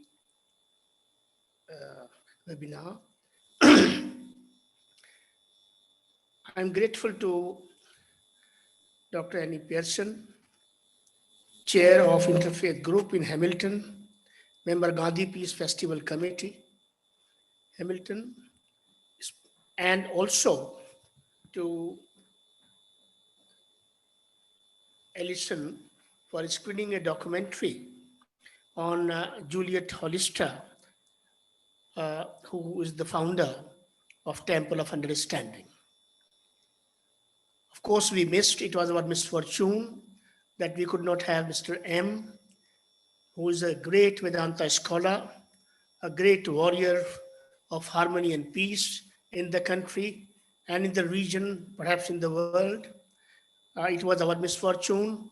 I wish him early recovery. Maybe some other time, on some other occasion, we may have the privilege of hearing him and watching him putting his viewpoint on harmony, on peace, and so on. Before I declare the wind up of this session, let me thank Dr. Sareen for the facilities and the infrastructure which he has provided, and for the mantra which he has given to us, the ethicalism, and also to Honorable Dr. Karan Singh, who of course remains the inspiration to all of us for organizing such activities and for being part of interfaith movement. And before I close, let me close with few lines very briefly. I think it will be a good gesture on part of all of us if we can resolve together as humanity that let us accept all religions as they are and accorded equal respect and space. Let us abandon the practice of pronouncing or declaring a religion superior than others. Let us stop issuing sermons for some to heaven and the rest to hell. Let us leave something for the Creator to decide. We must stop stopping into his domain. Let there be no room for compulsion and coercion in matters of faith. Let there be no space for using material means to convert people belonging to other religions by allurement. Let nobody claim his religion being superior to the other, and let no one threaten the faith or credentials of other religions. It's a beautiful world with beautiful people. Let us try to cultivate and nurture an environment in which all human beings can behave and conduct themselves as human beings, as partners in peace, as partners in harmony, and as partners in the joint growth, development, and prosperity of everybody. Let us honor his spirituality, and let us believe in his spirituality, because his spirituality, to my mind, is the common thread that unites humanity. Thank you so much for joining us, for being part of this exercise. I'm sure that tomorrow's proceedings are going to add more flavor to this effort and to this initiative. We wait for tomorrow to hear many other scholars and towards their contribution. Thank you so much. Thank you very much. As we bid good night to our friends in India, we bid a good day, a wonderful day ahead for our friends in New York and in Hamilton, in Canada. I'm so happy that all of you could participate. Let's hope that our tomorrow's second day program and proceedings also go equally engaging and inspiring for all of us. So with this, we bring our day one to a close. God be praised. Thank you.